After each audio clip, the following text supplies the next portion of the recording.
Welcome to Epic Enlightenment. Today, we're diving into one of the most powerful self-help classics. Within You is the Power by Henry Thomas Hamblin. Imagine unlocking a hidden potential that's been lying dormant inside you, a force waiting to be awakened, guiding you to purpose and unshakable confidence. This isn't just another audiobook, it's a journey to discover the strength within that can shape your life in ways you never imagined. Hamblin's words carry a timeless wisdom that helps you harness the mind and spirit to create a harmonious, fulfilling life. So, settle in, get comfortable, and let's uncover the power within you that can transform every aspect of your life.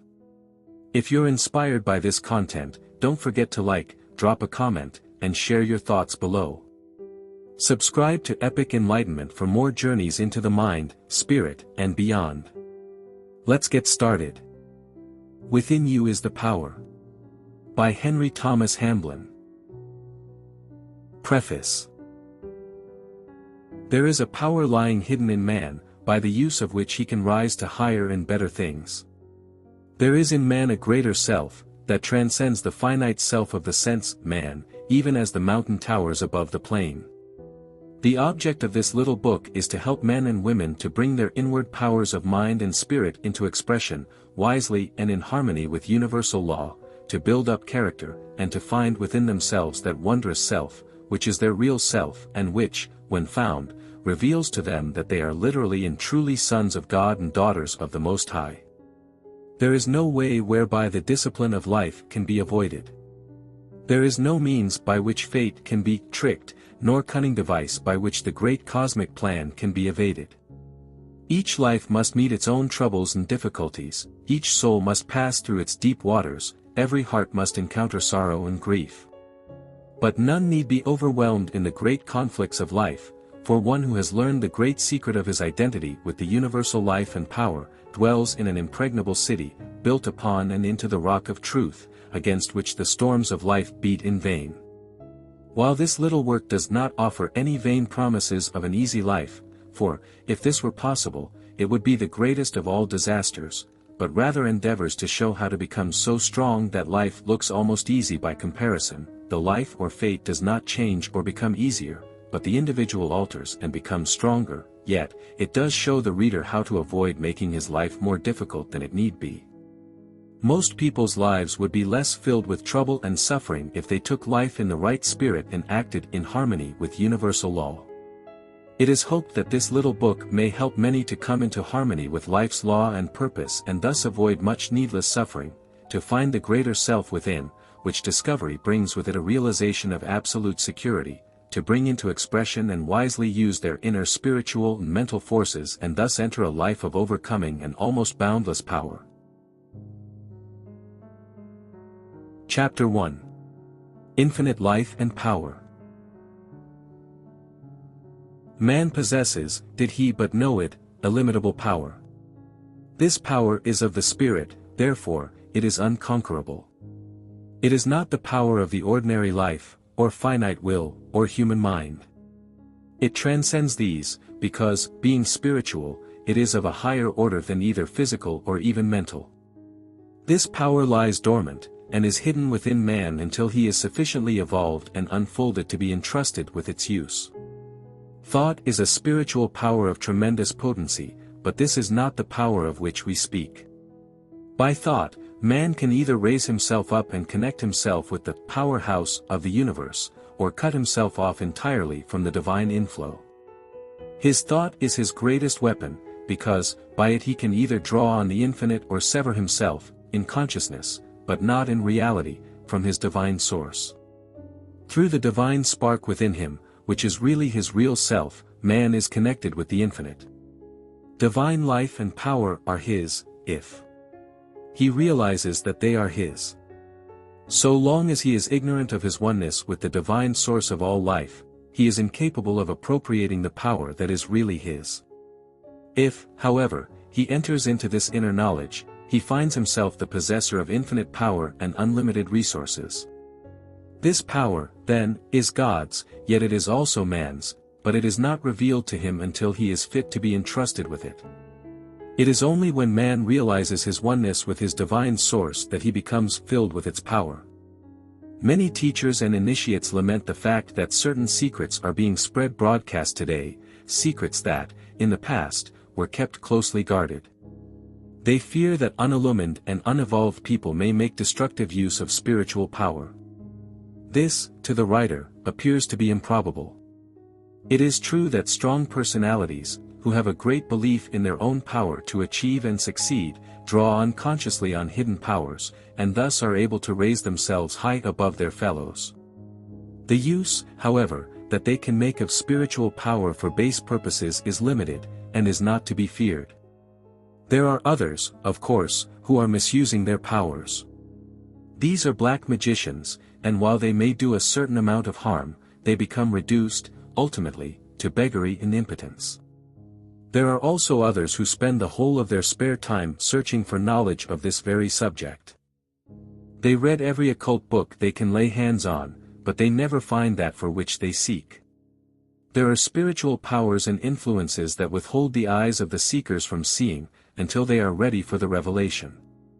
When man, in his search for truth, has given up all selfish striving after unworthy things, and has ceased to use his self-will in conflict with the greater will of the whole, he is ready for the revelation of his oneness with the infinite.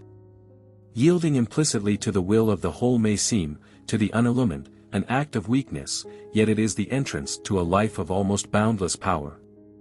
Man is not separate from his divine source and never has been. He is, in reality, one with the infinite. The separation which he feels and experiences is mental, and is due to his blindness and unbelief. Man can never be separated from spirit, for he himself is spirit. He is an integral part of one complete whole. He lives and moves and has his being in God, universal, omnipresent spirit, and God, spirit, dwells in him. The majority of people are unaware of this intimate relationship with the divine, and, because they are unaware, or because they refuse to believe it, they are, in one sense, separated from the inner life of God. Yet this separation is only in their thoughts and beliefs, and not in reality. Man is not separated and never can be, yet so long as he believes that he is separate and alone, he will be as weak and helpless as though he actually were. As soon as man realizes the truth of his relationship to the infinite, he passes from weakness to power, from death unto life. One moment he is in the desert, afar off, weak, separate, and alone, the next, he realizes that he is nothing less than a son of God, with all a son's privileges and powers. He realizes, in a flash, that he is one with his divine source, and that he can never be separated. He awakens also to the fact that all the power of the infinite is his to draw upon, that he can never really fail, that he is marching on to victory. It will thus be seen how great is the power of man's thought. While thought is not the power of the spirit, it is the power by which man either connects himself up with the infinite power, opening himself to the divine inflow, or cuts himself off and separates himself from his spiritual source. Thus, in a sense, man is what he thinks he is.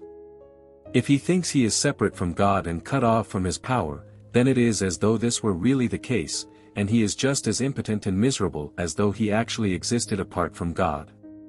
On the other hand, if he thinks and believes that he is one with the infinite, he finds that it is gloriously true, and that he is really a son of God.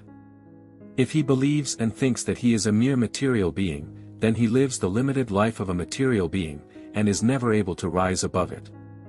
But if, on the contrary, he thinks and believes that he is a spiritual being, then he finds that he possesses all the powers of a spiritual being.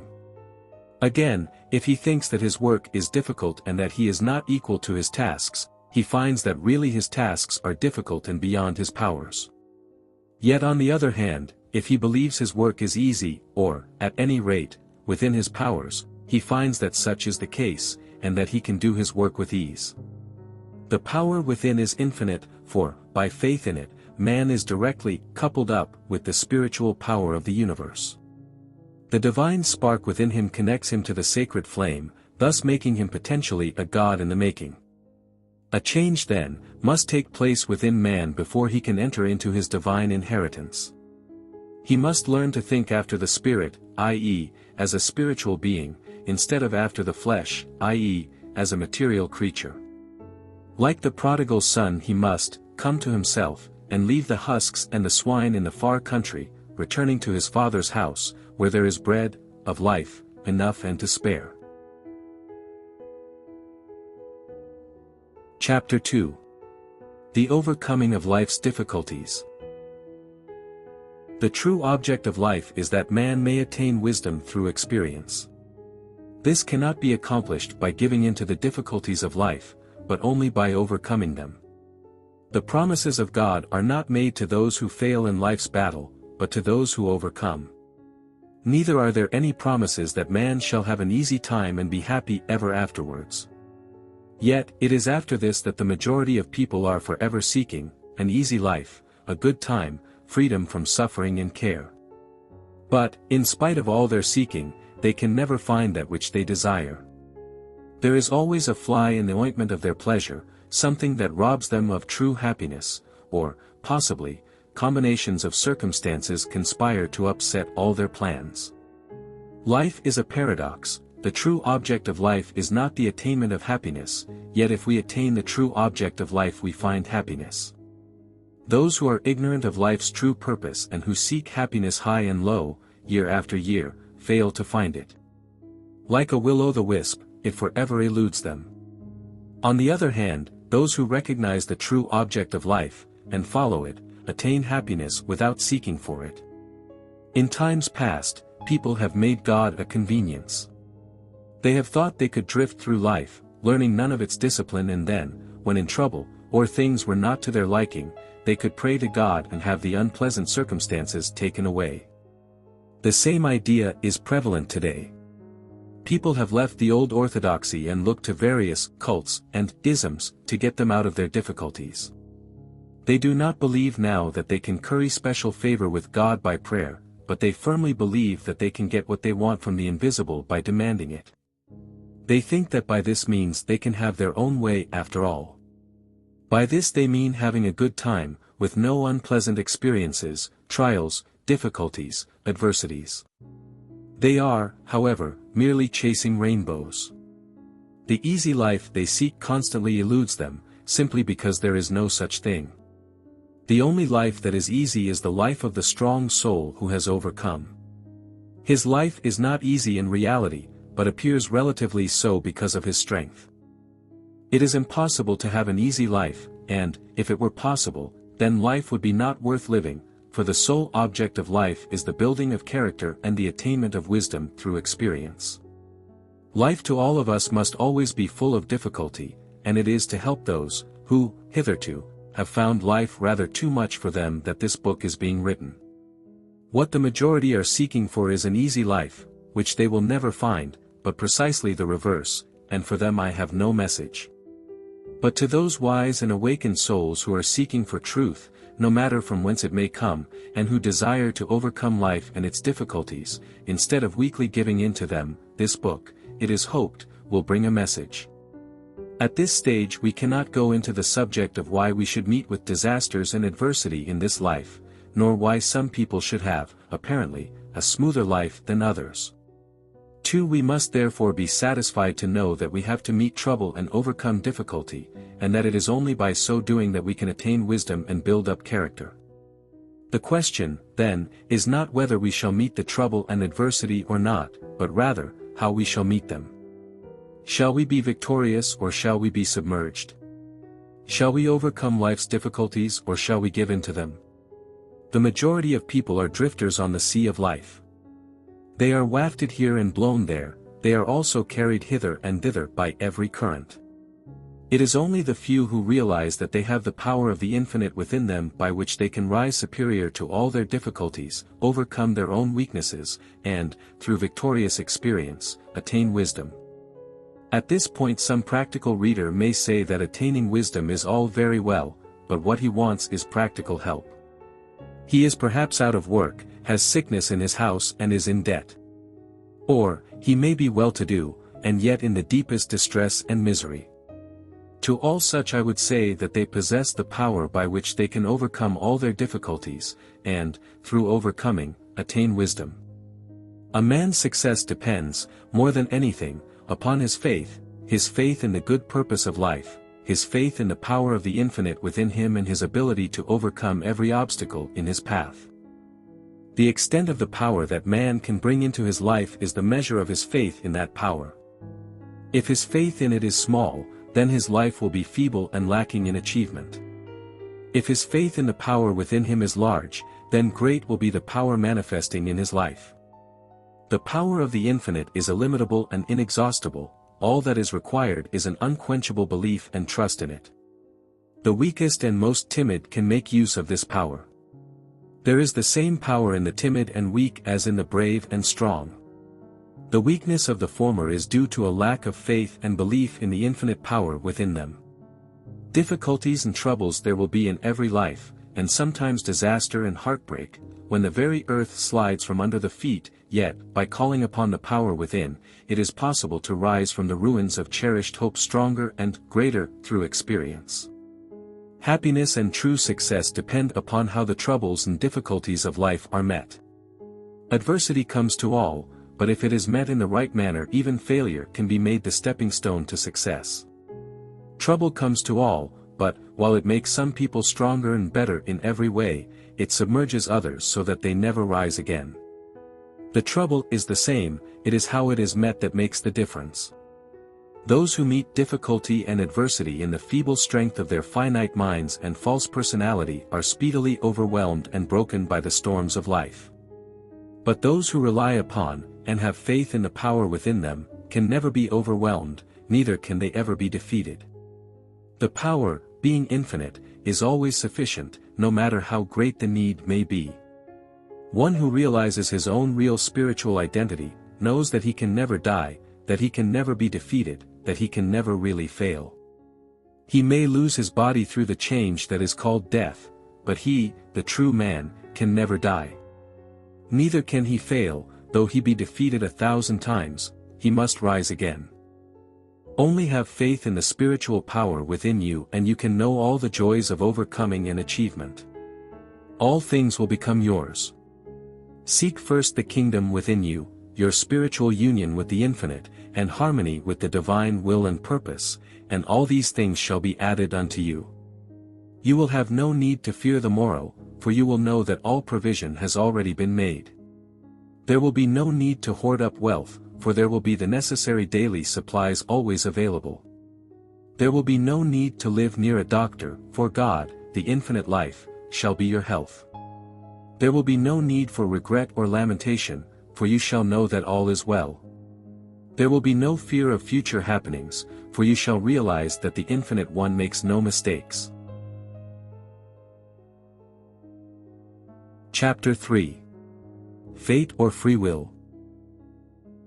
Great has been the controversy in the past, over the vexed subject of fate versus free will. On the one hand, fatalists claim that man is so closely bound to the wheel of fate it is impossible for him to live his life in any different way than that which is mapped out for him. He can bring a quantity of first-class evidence in support of his claim and believes in his theory with all his heart. On the other hand, the advocate of free will believes just as wholeheartedly that man is not bound at all, being as free as air. He, too, can bring plenty of evidence in support of his theory, which confirms him in his belief. Each one of them thinks that the other is wrong, yet they cannot both be wrong.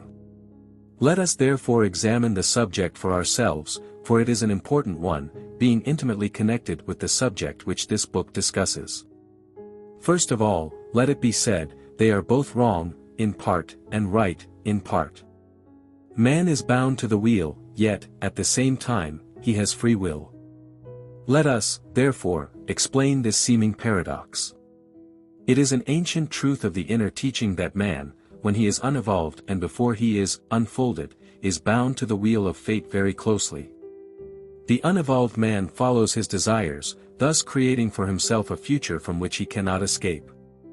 When, however, he becomes more evolved and emancipated, he begins to resist following his desires and strives, instead, to follow higher things. This creates for him a better future and thus he becomes free in comparison with his former slave state. Man is a slave to fate as long as he is a slave to the desires of the earth plane. He is, however, free to overcome lower things and thus rise to higher. When he does this, he ceases to create a painful future for himself and thus becomes free. There is, therefore, fate which is self-created. It is necessary to acknowledge this before we can proceed further.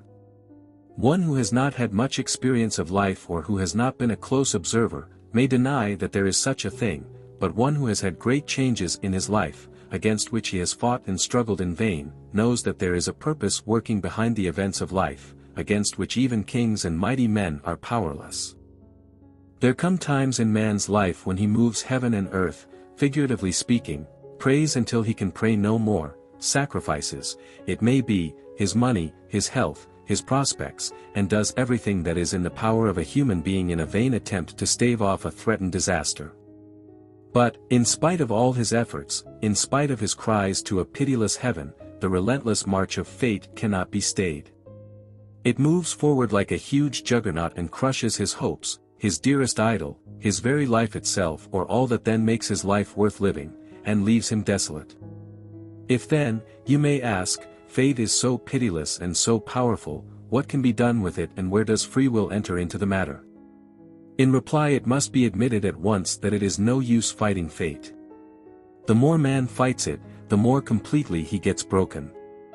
There are certain main events in each life which must come to pass. These events and changes are inevitable and it is hopeless to fight against them. While these things, which constitute what we call fate, are inevitable and therefore cannot be avoided, it rests with ourselves how we meet these adversities and disasters. If we meet them in the wrong way, they break us.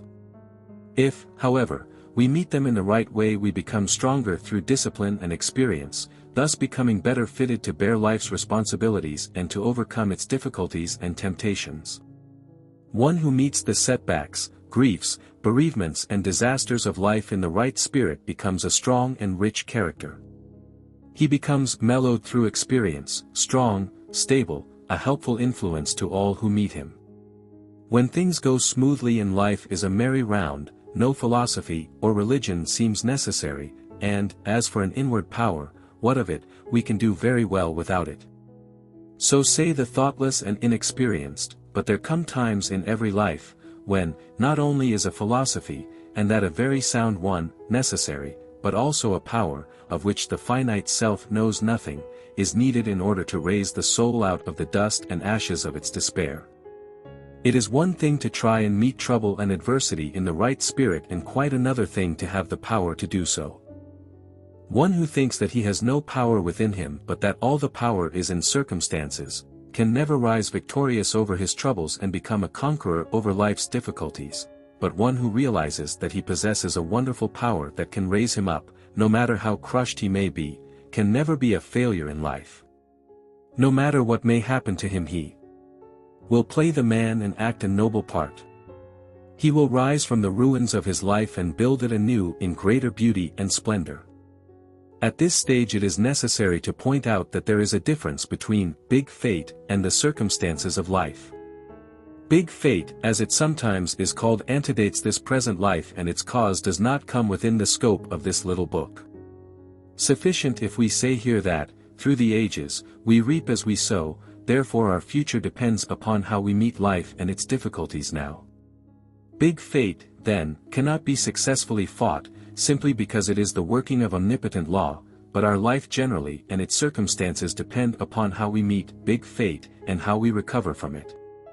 No matter how seemingly unkind fate may be, it is possible for us to make our life a beautiful thing. Inspired and energized by the power within, we can rise from the ashes of our dead hopes to build anew our life in greater beauty and more in harmony with the divine ideal. Those who have studied the occult sciences may say, what about planetary influences? They will point out that, according to the ancient science of astrology, a man's life is determined by the star under which he is born. This is true, if he gives in to the influences around his path. At different times in his life man meets with influences that are sometimes favorable and at other times adverse.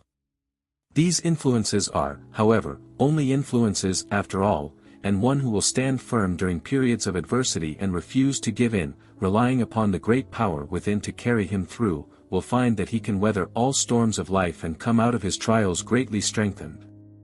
He cannot prevent these influences from coming around his path of life, but he can rise superior to them.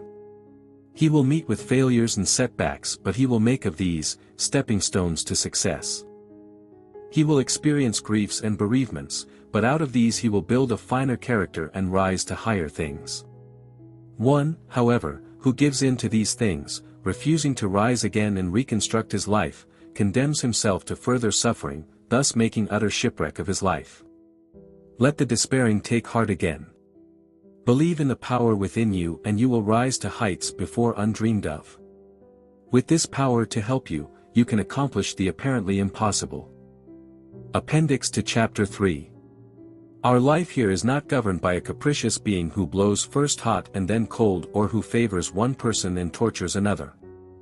The Supreme Being works through laws that are absolutely just and unchanging. Therefore all disaster and trouble in the life is the effect of certain causes. These causes are our own wrongdoing in the past, which set in motion forces, against which the power and wit and wisdom of man are powerless. However, because the fundamental law of the universe is love, it follows that the working of the law of cause and effect is not vindictive.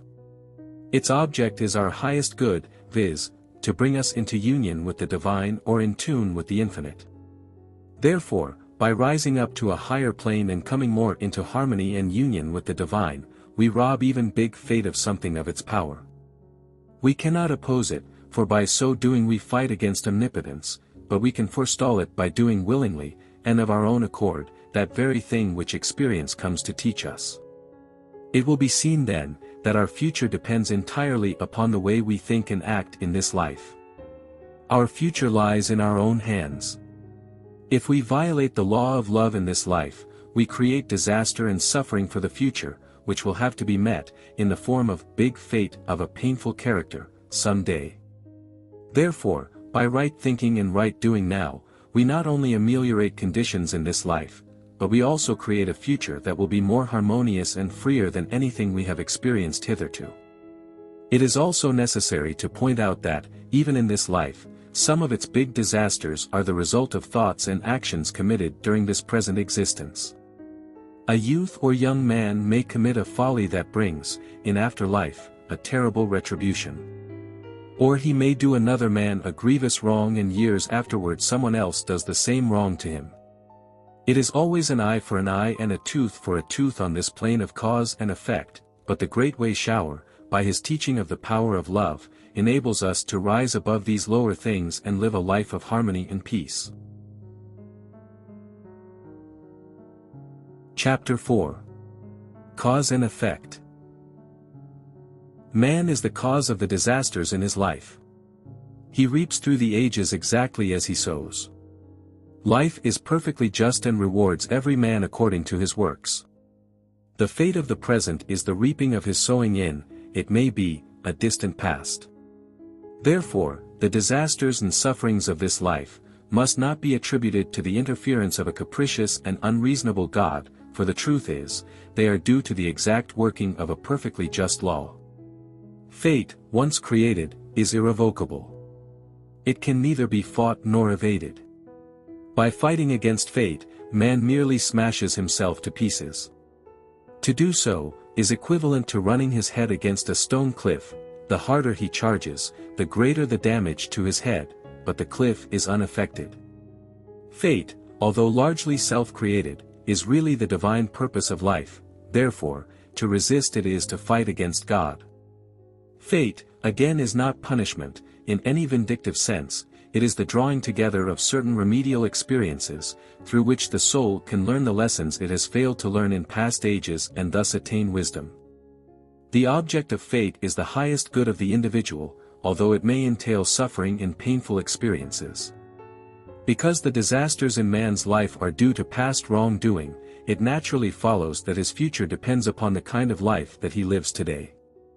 If, in the past, he has created for himself a sequence of events and experiences, from which it is impossible for him to escape, it is obvious that his future lives depend entirely upon how he lives the present one. It will be seen that if man can learn the lessons of the present life, and live in such a way as to cease creating trouble for the future, he is beginning to climb the path of liberation, which is the road all advanced souls have to follow, or, rather, have the privilege of following. By following this path, man ceases to be bound to the wheel of fate.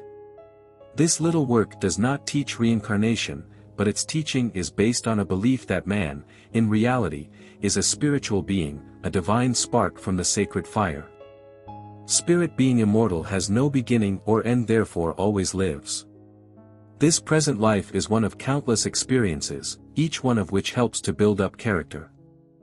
There is no death, but only changes from one vehicle to another.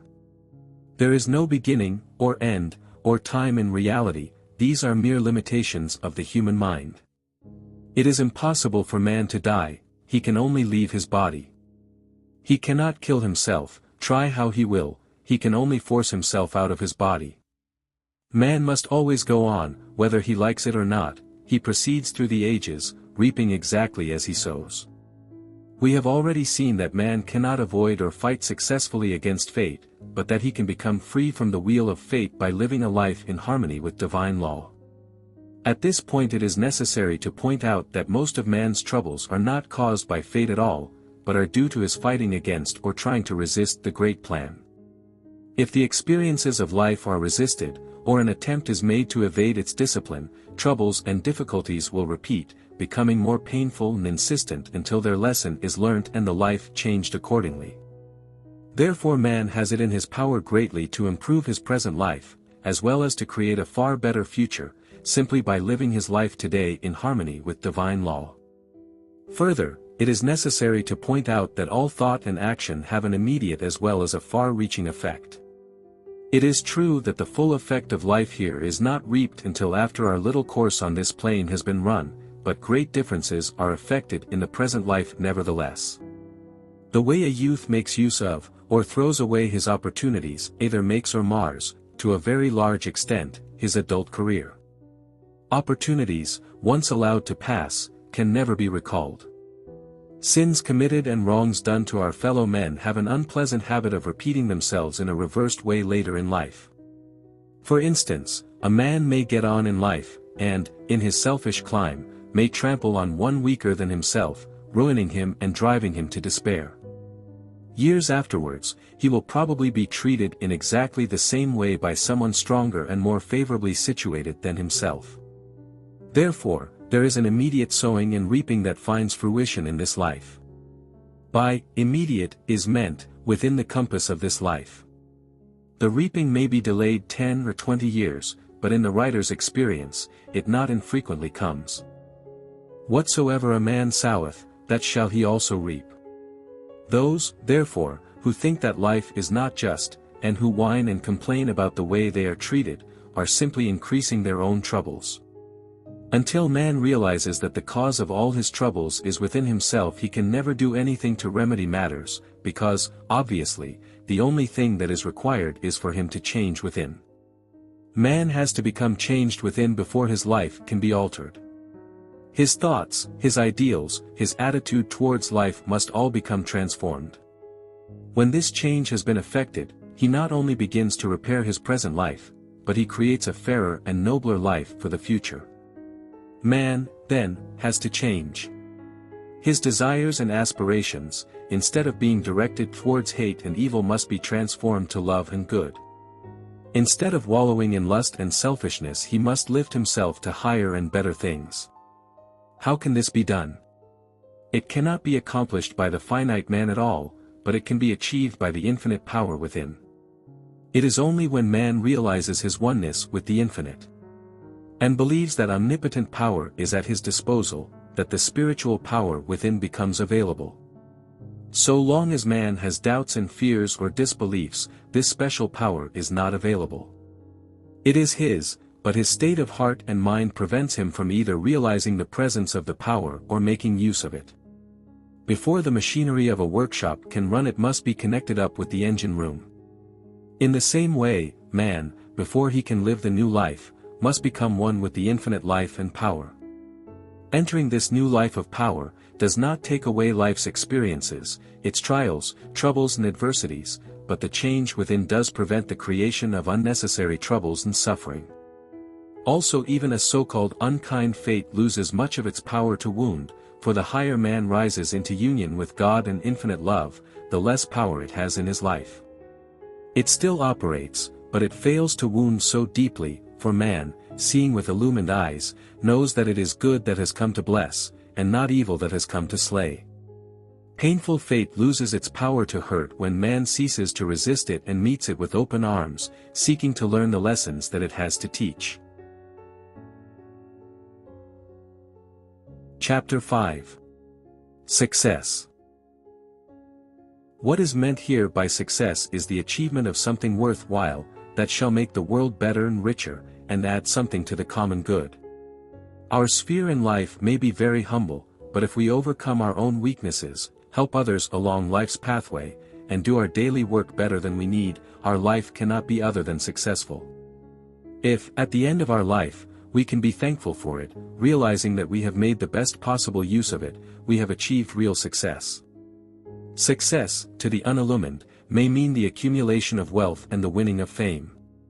Yet those who give up their lives to the acquirement of these things are the greatest failures in life. They gain wealth, it is true, but they find that their money can buy only those things that bring no satisfaction, that it cannot purchase for them any of the things which are really worth having. Success of this hollow kind can be won, but at too great a price. The greatest teacher of all once said, "For what shall it profit man, if he shall gain the whole world and lose his own soul? What does it profit a man if he gets on at the cost of happiness, health, joy of living, domestic life, and the ability to appreciate nature's beauties and simple pleasures?" Yet man must be a striver. He must be forever seeking better things and to express himself more perfectly. One who drifts through life, making no effort to rise to better things, is not worthy of the name of citizen. Man, if he is to be worthy of the name, must be forever striving, overcoming, rising. Failure in life is always due to weakness of character. It is only strong characters who can resist the buffetings of life and overcome its difficulties. The man who would make his life worthy of respect and who would rise to high achievement and service, will be confronted by difficulty at every turn. This is as it should be, for it weeds out the weaklings and unworthy aspirants, and awards the spoils to those who exhibit faith, courage, steadfastness, patience, perseverance, persistence, cheerfulness, and strength of character, generally. Success, especially material success, is not, in itself, of much benefit to the one who wins it. It does not satisfy for long, but it is valuable in other ways. For instance, success, based on service, is a benefit to the community. If it were not for successful people of this type, the ordinary man in the rut would have a bad time. Also, the winning of success builds up character. One who would be successful in the battle of life, must be prepared to be tested and tried in every possible way. One who survives them all is built up in character in almost every direction. Even in his success, however, he will be tempted and tried. One who is engaged in the harsh struggle of business, or who takes part in public life, may, if he does not watch himself very carefully, become hard and callous. Of all failures, this is probably the worst. One who succeeds in other directions and becomes a hard man, is, after all, a sorry failure. Again, people of the successful, striving, climbing type, are tempted far more than those who are afraid to venture and who remain in the valley of mediocrity.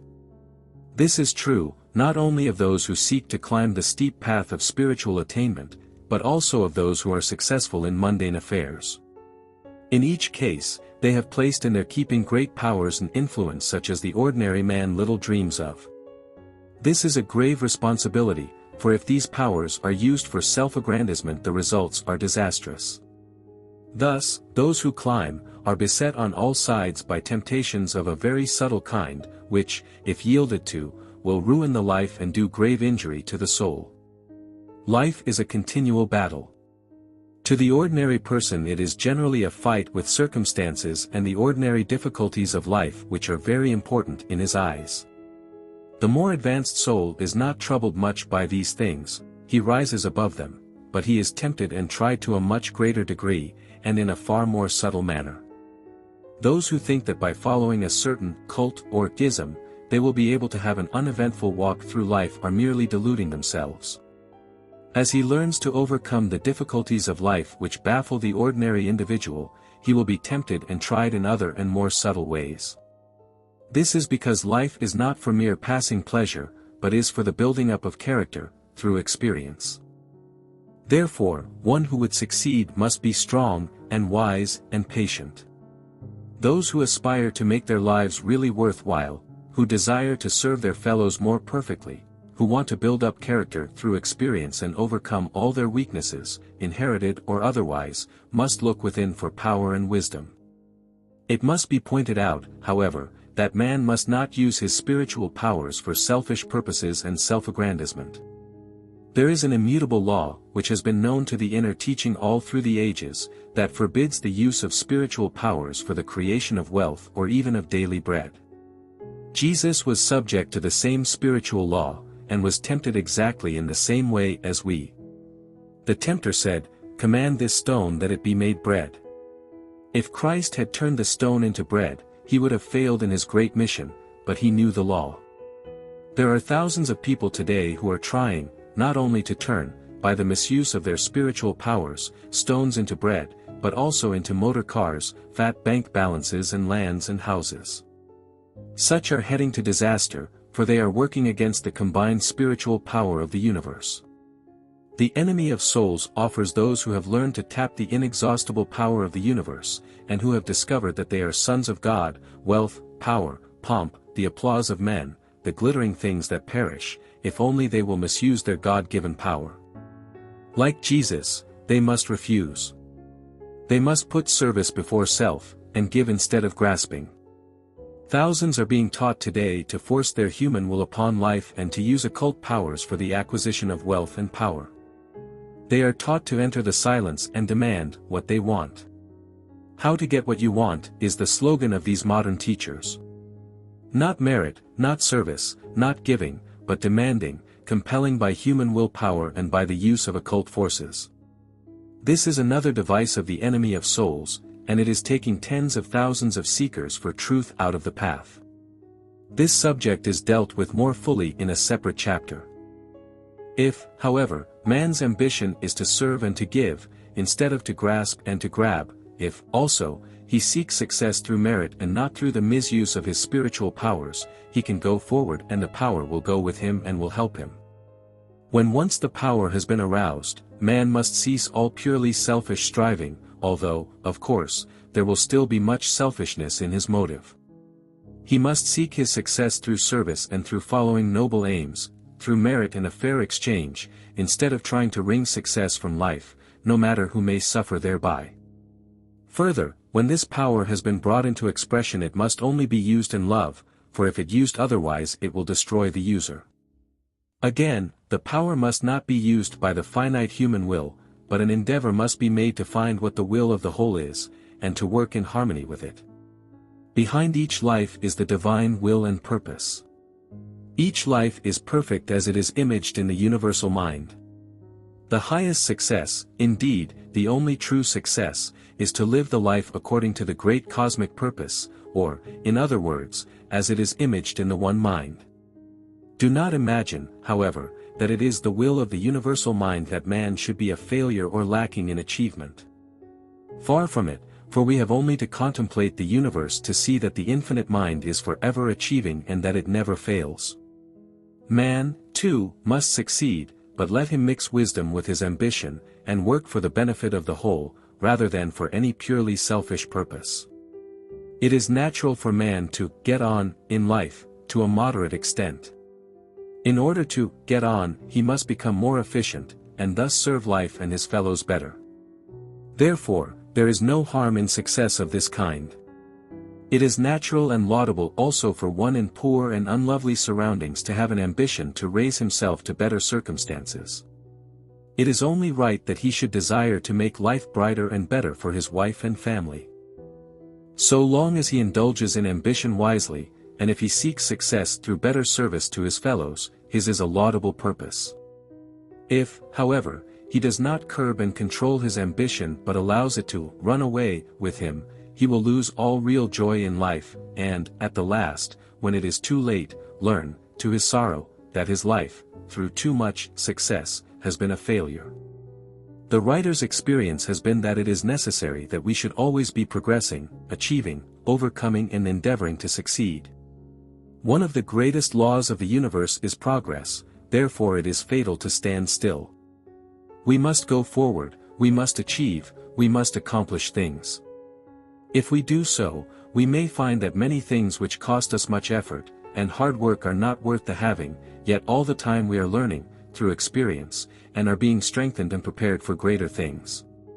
Through repeated failure to find true satisfaction we arrive finally at true knowledge, wisdom and understanding. We are wise then, if, with the world at our feet, we can be satisfied with a very moderate material success, and turn our attention and aspirations to higher and better things. In concluding this chapter, let it be pointed out that success and achievement will not drop ready-made from heaven into your lap. All who succeed are gluttons for work, toiling whilst others play and sleep. All teaching to the contrary is erroneous. To think that success is going to come to you when it is unmerited, simply because you make use of affirmations, or employ mental treatments, is folly of the first water. On the other hand, to use the inner forces in an occult way, so as to compel material things or success, so-called, in any shape or form, to come to you, is black magic. One who stoops to such practices becomes a black magician, earning for himself a terrible retribution. There is only one way to succeed in the affairs of life, and that is by raising oneself to greater usefulness and service. By doing things better than they have been done before, by bearing greater responsibility, you serve humanity better, and therefore merit success. It is more blessed to give than to receive, said the Master, and this is true even in the practical and material affairs of life.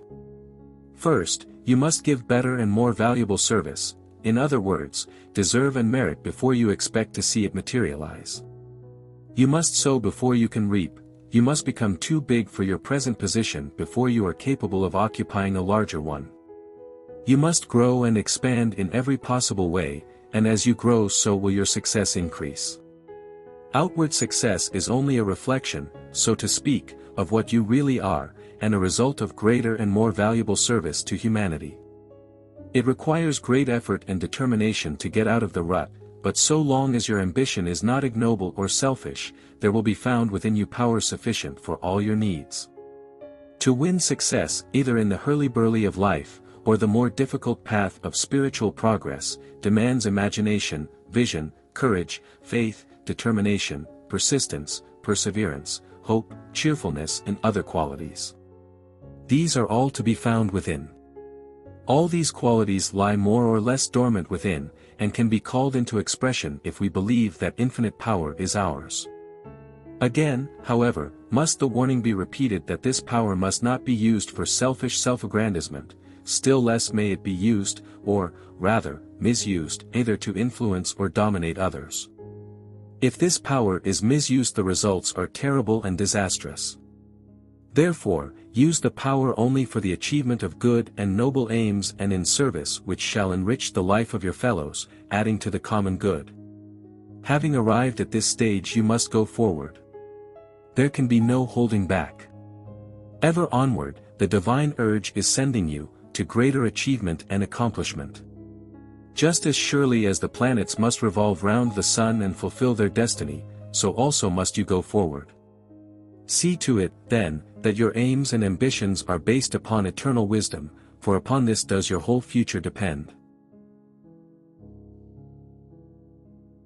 Chapter 6. Health. It is impossible, in a little work of this description, to explain why it is that one person inherits a weak and ailing body and another enjoys a strong and robust constitution. Sufficient for us here to notice that the days of rude, rugged health are passing, and that man is becoming more highly strung, nervous and psychic in his makeup. The old type of rude, unconscious health was due to the animal-like nature of man, which caused his body to be governed more completely by the instinctive mind. Less evolved humans are not affected, apparently, by the mental storms, psychic changes, and spiritual disharmonies that disturb the health of the more evolved types. We have an illustration of this in the case of some forms of insanity. The patient goes out of his mind, with the result that his bodily health becomes wonderfully good. The instinctive mind takes control of things, and rude, robust animal health is the result. When the patient was sane and his mind filled with worry, ambitions, plans, cares, lusts, hates and griefs, he was probably very far from well. This would be due to the disturbing effects of his thoughts and uncontrolled emotions. When, therefore, his conscious mind gave way and he became happy in an imbecile way, he ceased to think of these disturbing things, with the result that the instinctive, animal mind was able to work undisturbed. It is of no use sighing for the good old times, when people were rugged and strong in the way that savages are rugged and strong, for evolution has decreed that man shall change into a higher and more nervous and sensitive type. In this sensitive type, wrong thoughts and emotions quickly produce pain and suffering. The majority of people do not know what good health is. Not only do they suffer from minor ailments, such as headaches, indigestion, rheumatism, neuritis, but they also never feel hearty or completely well. They are strangers to the joy of living. Life does not thrill them, nothing quickens their blood, they have no moments of vivid ecstasy. In other words, they do not live, they merely exist at a poor dying rate. Again, the majority of people are susceptible to infectious diseases and epidemics, yet, if they were really well, they would be immune. Instead, however, of seeking immunity through health, they are seeking it through the use of vaccines and serums, thus adding to the burdens which the body has to bear. All attempts in this direction are bound to end in failure, for, as fast as one disease is suppressed, another one will appear. Many people look upon disease and sickness as inevitable, yet the truth is that health is the normal state and ill health an abnormality. In tracing back ill health to its source, we find, first of all, that it is due to disobedience of natural law. Large numbers of people break nearly every known natural law of health, and are surprised that they become ill. Yet the wonder is that they are as well as they are. Yet, while obedience to nature's laws and the use of nature cure methods will carry us a certain part of the way, we find that there must be causes even deeper than those which are physical. We are confronted by the fact that there are many people who obey every known physical law of health, who bathe, exercise, breathe, eat and drink scientifically, who adopt nature cure methods instead of drugs and serums, who yet cannot find health. Therefore we must search deeper and go to the mind in order to discover the cause of ill health. When we look to the mind, we find a prolific cause of sickness. Man thinks himself into ill health and disease. It is well known that thinking about disease and sickness produces them in the body. People who are forever thinking about disease, illness, operations and other morbid subjects, become a prey to these things. Those who believe that sickness is inevitable, manifest it in their life. Morbid thinking produces a morbid state of the body, causing it either to fall an easy prey to infection or to break down into chronic ill health, or even disease. Allowing the thoughts to dwell upon morbid things is a sure way to sickness and invalidism. Man is not only made ill by his own negative thoughts and emotions, he is also under the hypnotic spell of the race mind. The God of this world hath blinded the minds of them which believe not. We are all under the spell, more or less, of a huge illusion. The evil, disease, sickness and other imperfections that we see and experience, have no reality, in reality, but have an existence in unreality. Although they are not real in a real sense, yet they are terribly real to this present limited consciousness. By realizing the truth, and by thinking and living in its light and power, the hypnotic spell becomes broken, not completely, else we should not grow old, but to such an extent that a state of greatly improved health can be enjoyed. We are also hypnotically affected by suggestion, which reaches us from 1,000 different sources. The conversations of friends and acquaintances affect us adversely. Their belief in disease and sickness as realities, and in its inevitableness, colors all their conversation, and, unless we guard against it, this unconsciously affects us. Newspapers, magazines, books, all steeped in the same error, also influence us unless we have become too positive to be affected. From innumerable sources it is subtly suggested to us that disease, sickness, infection are realities that cannot be evaded, and to which we are prone. The effect of all this, putting it in simple and elementary language, is to divert the life power into wrong channels, thus producing disease and ill health in place of perfection. The normal state of health has to give place to an abnormal state of disease or sickness. The normal health state is, however, restored when truth is realized, and the life lived in its light and power. Absolute truth and perfection stand behind all the illusion and imperfection of the sense life. It is by realizing the truth and the perfection of the reality, and by establishing the thought life in truth, so that our thoughts cease to be negative and based on error and illusion, that health is to be found. It is often said that ill health is the result of sin. It is, for thinking about disease, sickness and ill health, believing them to be inevitable, is one of the greatest of sins. The way of life is to walk, think and act, after the Spirit, which is perfect, whole, immortal and incorruptible, and not after the flesh, corruption, disease, sickness, death. By thinking after the flesh, we dishonor God who is absolute wholeness and perfection, and cut ourselves off from the divine life and power. But there are other ways by which wrong thinking destroys the health. Thinking thoughts of lust is a prolific cause of unhappiness, sickness and nervous disease. The divine forces of life are directed into a wrong channel, resulting either in indulgence and inevitable weakening of body, brain and will, or in repression and its consequent nervous diseases. If the thoughts are allowed to dwell upon impurity, evil results must follow in some form, either in action or ill health, or both. Thought must be controlled and reversed continually. Not repressed, but reversed, be it noted, for there is a tremendous difference between the two. Repression creates nervous trouble, but by reversing or transmuting the thoughts the life becomes transformed, and the bodily health greatly improved. Further, indulging in thoughts of hate, resentment, ill will, fear, worry, care, grief, and anxiety, produces ill health, and, by lowering the tone of the body, lays it open to infection and disease. We therefore see that the state of the mind and the character of the thoughts are important factors which cannot be ignored. It is useless to treat either ill health or disease if they are merely the external effects of hidden causes of the mind. In order to effect a cure we have to get back to the cause of the trouble. Thought control is a great assistance. Substituting a right or positive thought for a wrong one, will, in course of time, work wonders in the life. In the subconscious we have an illimitable power of extraordinary intelligence. According to our thoughts this wonderful power either builds up health, harmony and beauty in our life and body, or just the reverse. The power is good, the intelligence is apparently infinite, but it goes wherever our thoughts direct it.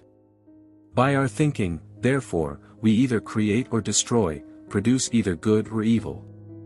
If, therefore, all our thoughts are good, positive and constructive, it follows that both our body and our life must become built up in harmony and perfection. The question is, can this be done?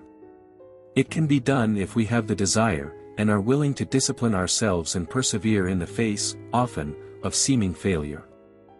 Some readers may say, at this point, that they have no desire to be so frightfully good, that they are not prepared to give up lust, impurity, hate, anger, malice and thoughts and emotions of this kind. Very well, if this is so, they must go on and learn, through suffering, the lesson which they refuse to learn willingly. Others may say, yes, I want to control my thoughts, but how can I cease to worry when I have so much about which to worry, and how can I cease to hate when I have been so deeply wronged? This brings us to an even deeper cause of ill health than that of mind, viz., the attitude of the heart. Our scriptures tell us that, as a man thinketh in his heart so is he. By heart is meant the soul or feeling, desiring part of man. It is here where the conflict between the self-will and the divine will, between the desires of the flesh and the longings of the spirit take place. The real root cause of all unhappiness, disharmony and ill health is spiritual, and not merely mental or physical. The latter are contributory causes, but the former is the fundamental cause. Spiritual disharmony is, in reality, the cause of all ill health and disease. Until spiritual harmony is restored, man is a kingdom divided against itself, which, as our Lord said, cannot stand. Healing, then, must be of a spiritual character. Until this harmony exists, there can be no overcoming of hate thoughts, fear thoughts, or worry thoughts, and until these are overcome there can be no true healing. Our Lord's healing was a gracious healing of the spirit. It restored inward harmony by forgiving sin, by changing the heart's desires, by bringing the will of the subject into harmony with the divine will of the whole. Our Lord's healing was not accomplished by means of suggestion, neither was it achieved by human willpower, it was done by a bringing into harmony of the heart and desires and will with the divine will. At the same time there must have been a revelation of the truth that the will of God is love, wholeness, joy and perfection, and not disease, sickness and misery. Mental healing does not become possible until we have made our peace with God. Until we have surrendered entirely to the love principle, we cannot overcome our hate thoughts and malice thoughts or resentment thoughts, by transmuting them into thoughts of love. Until we surrender to the divine will and leave all our problems to the infinite mind, we cannot cease to worry and fear. Mental discipline and thought control are necessary after this inward change has taken place, for we all have to work out our own salvation, but the essential thing is the inward heart's surrender in love and trust. So long as we hate our brother, or fear what the morrow may bring forth, or worry about the things of this life, we can never be well. When, however, we have become attuned to the divine harmony, and have learned to control our thoughts and emotions and to transmute fleshly and material desires into loving service, a state of wholeness is the inevitable result. Old, deeply seated disorders die away, and a steady improvement in the state of health takes its place. In order to regain health it is necessary to raise oneself up continually to the divine ideal of health, harmony and perfection. But this is useless if there still remains a clashing of the personal will with the divine will, or if there is any hate, malice, envy, or fear in the heart. The will must be surrendered to the greater will. This, in reality, is our highest good, for the fulfillment of the divine will is the happy destiny of man. The heart must forgive and be filled with love, fear must be cast out and replaced by confidence and complete trust, before we can enter into that happy, carefree, restful state which is necessary for healing. Health is harmony, a delicate balance and adjustment between spirit, soul, mind and body. This harmony is dependent entirely upon the greater harmony between ourselves and God.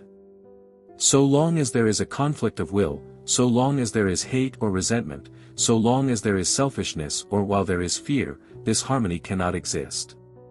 Therefore, the bedrock cause of health is spiritual harmony, all healing being a restoration of harmony between man and his divine source.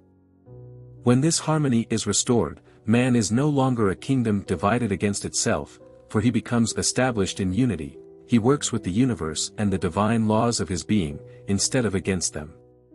The divine life and power flow through him unimpeded, promoting perfect subconscious functioning. His thoughts become cleansed at their source. Create in me a clean heart, O God, and renew a right spirit within me, cleanse thou me from secret faults. He becomes free from the hypnotic spell of the race mind, his eyes, through the influence of the divine spirit, become open to the truth, therefore he is no longer blinded by the prince of this world. In the divine union he becomes free. In Christ all are made alive. The subject of grief and its effect upon health has purposely been left to the last. No amount of right thinking will prevent bereavements in this life. These form part of the necessary discipline of life, and it depends entirely upon how we meet our trials whether they shall be hurtful or the greatest possible blessing. By rebelling against life's discipline, griefs become hurtful, but the hurt is not in the bereavement itself, but in the attitude of the mind and heart. Until the soul is able to drink the cup of sorrow willingly, and say, "Thy will be done," bereavement is hurtful, destroying both health and happiness. The cause of the hurt is, however, in the hardness of heart, and not in the bereavement itself. There must, Therefore, be submission and an acknowledgement that the discipline is necessary. This does not imply, however, a weak giving in to grief and mourning. One who has been bereaved can never, it is true, be the same again, for he or she becomes more chastened, more loving, more sympathetic, richer and more mellow in character.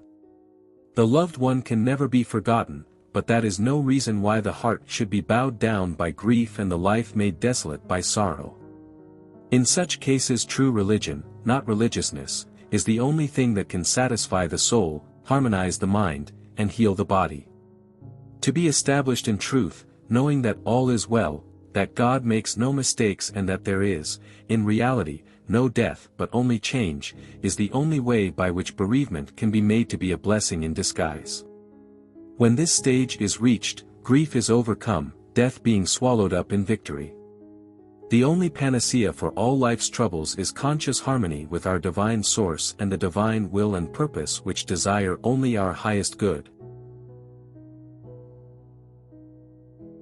Chapter 7. The Secret of Abundant Supply. It is a metaphysical truth that the outward life is a reflection of the thought life.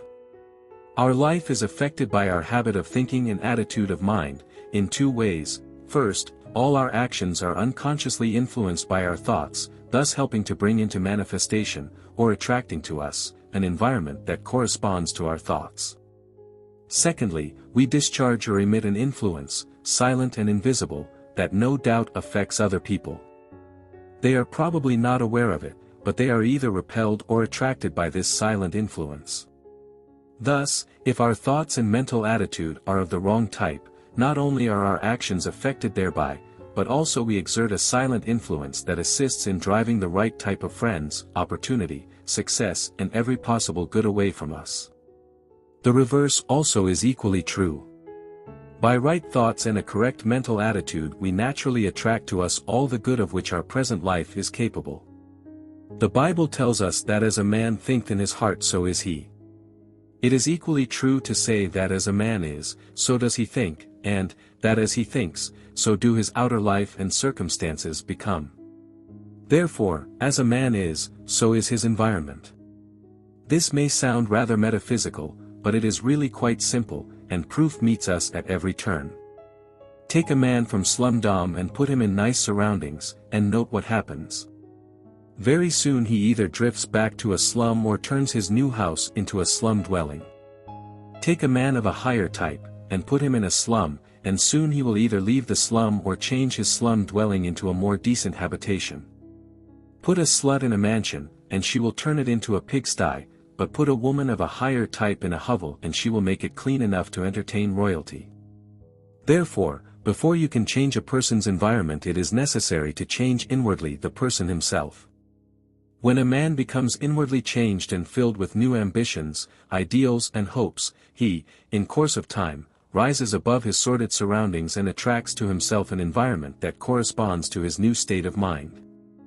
It would be useless to tidy up the house of a slut for her, for she would soon make it like a pigsty again, but if you could get a new ideal of neatness, cleanliness, order and spotlessness into her mind, she would not rest satisfied until her immediate environment corresponded, in some measure at least, to her mental ideal or image.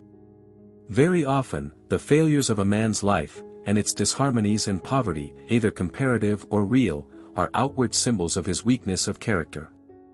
He may have ability in plenty, but he may lack application or steadfastness, and thus he fails in all his undertakings, and has to be kept by his wife and daughters.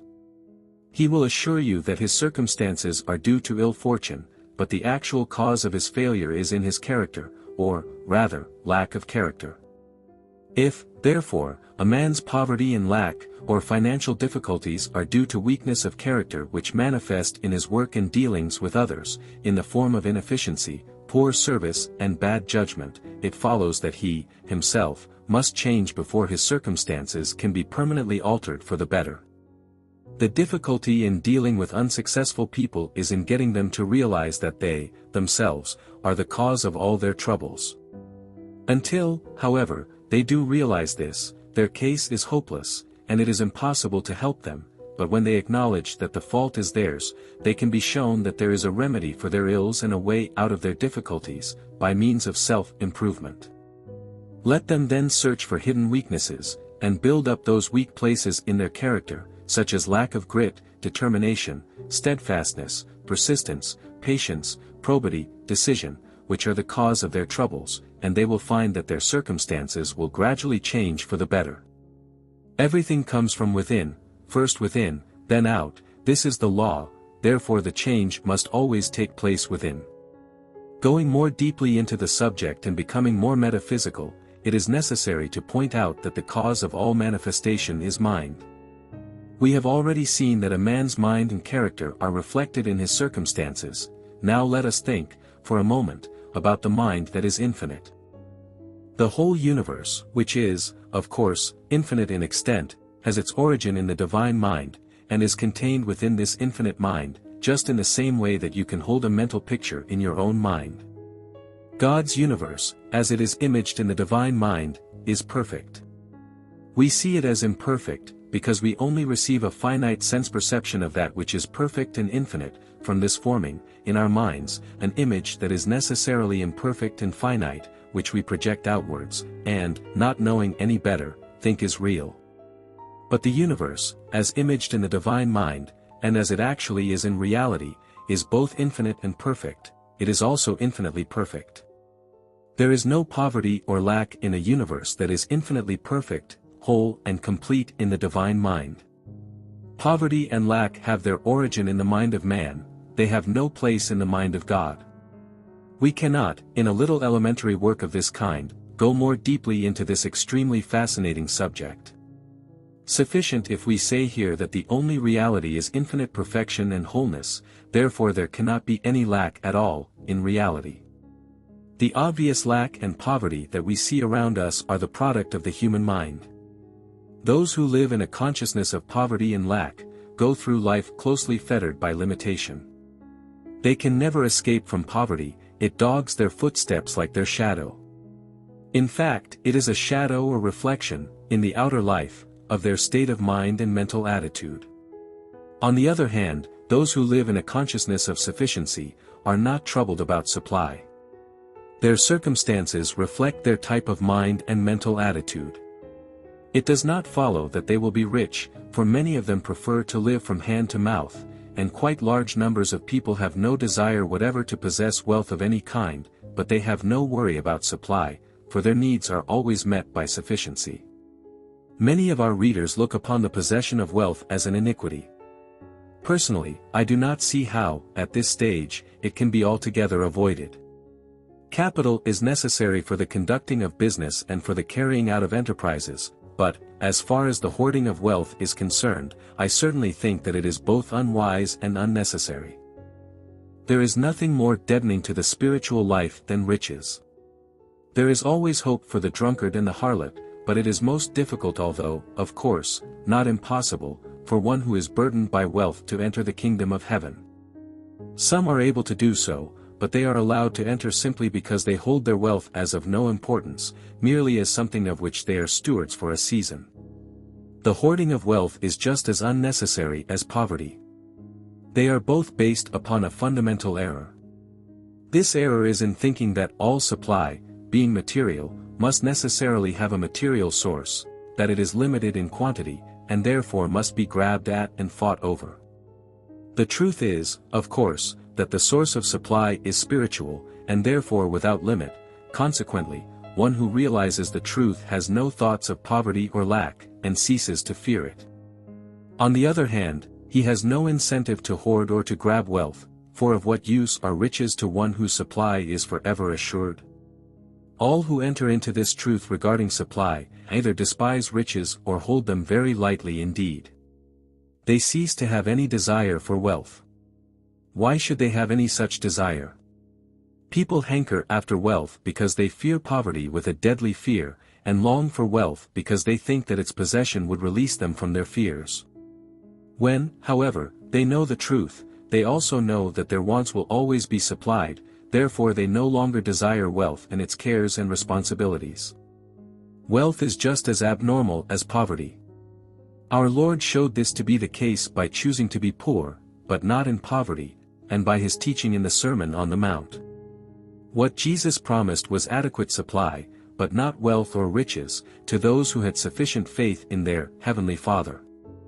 Many people live this planless life of utter dependence upon their spiritual source. They never become rich, but all their needs are supplied. Something always arrives in time to meet their requirements.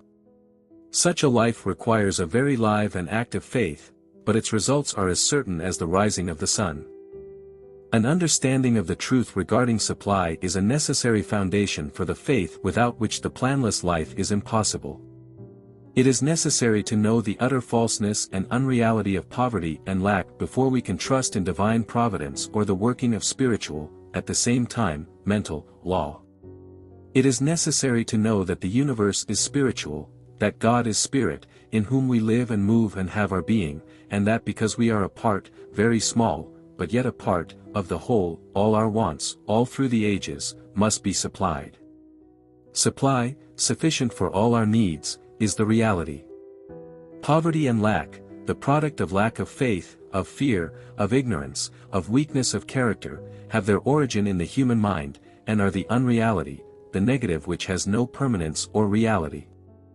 When we have learnt the truth, it is necessary to live in the consciousness of it, and to think and act and praise God as though sufficiency were already ours. Not to spend money that we cannot afford to spend, nor to incur debt, but to live mentally in an atmosphere of abundant supply. We have to remember that the change in consciousness must take place first and become well established, before its effects can be seen to manifest in the outer life. The entering of this higher consciousness where we know and realize the truth, viz., that the source of all our supply is spirit, and that the divine source is limitless, is not easy, although it is less difficult to some than to others. It demands constant mental activity and watchfulness, it requires persistence and perseverance in right thinking, yet it is possible to those who are in earnest. By living in the consciousness of God's supply and exercising a lively faith, the life becomes affected, principally due to both conscious and unconscious change of action. Having dealt with the esoteric or inner side of the subject of supply, I will now treat it more from the outer or practical side, the latter being, of course, just as important as the former. The teaching of this chapter does not discourage industry and thrift, far from it. After the Lord Christ had fed the 5,000, all the leavings were carefully collected so that nothing should be wasted. This is in accord with universal law. There is a law of economy both in the natural and spiritual worlds. Nature appears, on the surface, to be very wasteful and prodigal, but, actually, she never wastes anything, if it can be avoided. Therefore, the action of the disciples was in accord with universal law. What a lesson for us! To be careful and saving is a mark of superiority both in mind and character. The wastefulness of the helpless poor is notorious. Those who are well-to-do are far more careful and conserving than the very poor. There are exceptions, it is true, but the rule is that a man who cannot save money has not it in him to command success in life. Inability to deny himself certain things shows a weakness of character and lack of purpose which makes success impossible. Two men that I knew very well built fortunes upon P5, which they saved out of meager earnings. It is always the start that is difficult. If you cannot overcome the preliminary difficulties, you have not the steadfast purpose to hold your own in the battle of life. On the other hand, once the initial difficulties have been overcome, it is not difficult to get your bark into the currents of prosperity. When once you realize that there is unlimited abundance in which you can share, when once you learn to live in the consciousness of this abundance, at the same time living within your present income and doing your present work as well as it is possible for it to be done, you have set out on the path to affluence. One who realizes and really believes that there is abundance and plenty for him, puts into operation a powerful law which will surely bring opportunity to him, sooner or later. Many, however, ruin their hopes by not knowing that for a time they must live a kind of double life. They must be opulent in consciousness, but careful and thrifty in actual practice. The time will come when their means will largely increase, then, if they are wise, they will live on part of their income, instead of living up to it. This will give them a wide margin for charitable purposes, for the taking up of further opportunities and for extensions. Many businessmen have to let golden opportunities pass, simply because they have saved little or nothing, owing to lavish private expenditure, or they have to let other people in to share their schemes who, in addition to taking a large share of the profits, may prove a serious handicap and hindrance in other ways. While in its essence, the source of supply is spiritual, it comes to us through material channels, and, in order to have a share in it, it is necessary to earn it. We have to give something in exchange for what we draw from life in the way of supply. We must give in order to receive, and what we give must be something that the world wants or needs. The secret of supply is, then, to realize that there is unlimited abundance and to live in the consciousness of it, as completely as though no material channels existed, and, at the same time, to work as zealously and be as careful as though there were no such thing as spiritual supply. At the same time we must give the world something that it wants, or otherwise serve in some useful capacity, exercising honesty, probity and justice in all our affairs. It is folly to expect abundance to drop ready-made in our lap, it must be earned by intelligent and faithful service. Being a retired businessman who started life with nothing, not even good health, I have looked at this subject from a businessman's point of view. The principle applies, however, to every walk in life, and each reader can adapt the teaching of this lesson to his or her particular needs. Chapter 8. The Powers and Limitations of the Subconscious Mind. The subconscious mind is the mind of nature. It possesses extraordinary powers and intelligence, but no inspiration. It is instinctive, it is animal, it is natural, but there is nothing godlike about it, it is of the earth and the physical plane. It can be described as the inner forces of nature resident within our body. Having said this, we have said nearly all there is to be said about the subconscious, yet this is the mind of which some people have made a veritable god. The subconscious mind, if led aright, is a very good friend, reducing all repeated thoughts and actions into habit, which, in time, becomes settled and part of the very life itself. Thus, by conscious right thinking and conscious right action, a good habit is formed, which becomes, in course of time, practically automatic. This, of course, builds up the character, which, in turn, affects the life. It will be seen then, how important is the right use of this willing and faithful servant. It is no god, it has no inspiration, but it is a very useful servant, as we shall see.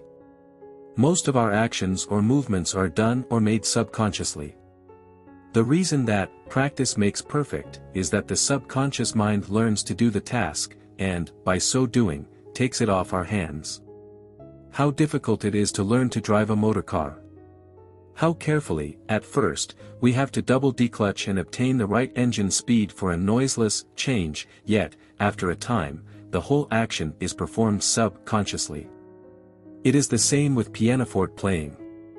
Many players, some better than others, can play the most difficult classical music without consciously recalling it to mind.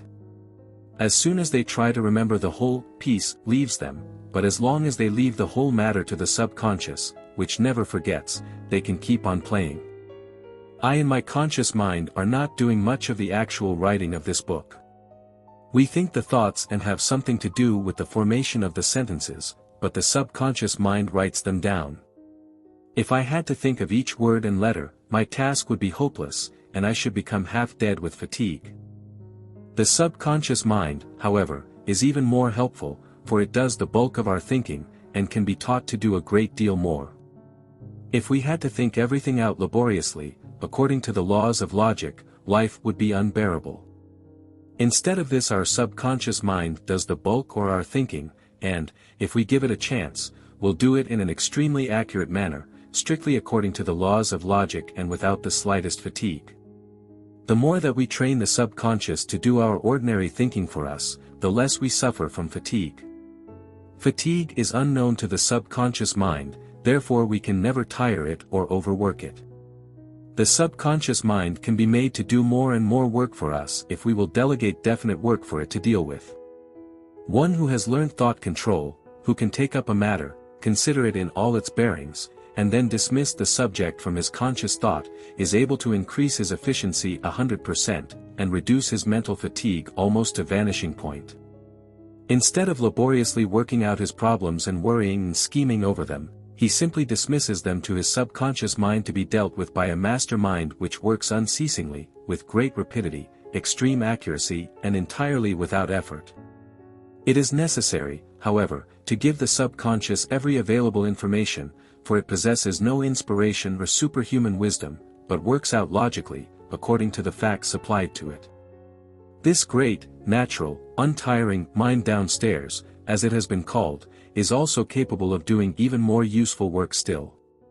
A writer or speaker, or preacher can collect notes and ideas for his article, book, speech or sermon, and pass them down to his subconscious mind with orders that they be arranged in suitable order, division, subdivision and so on.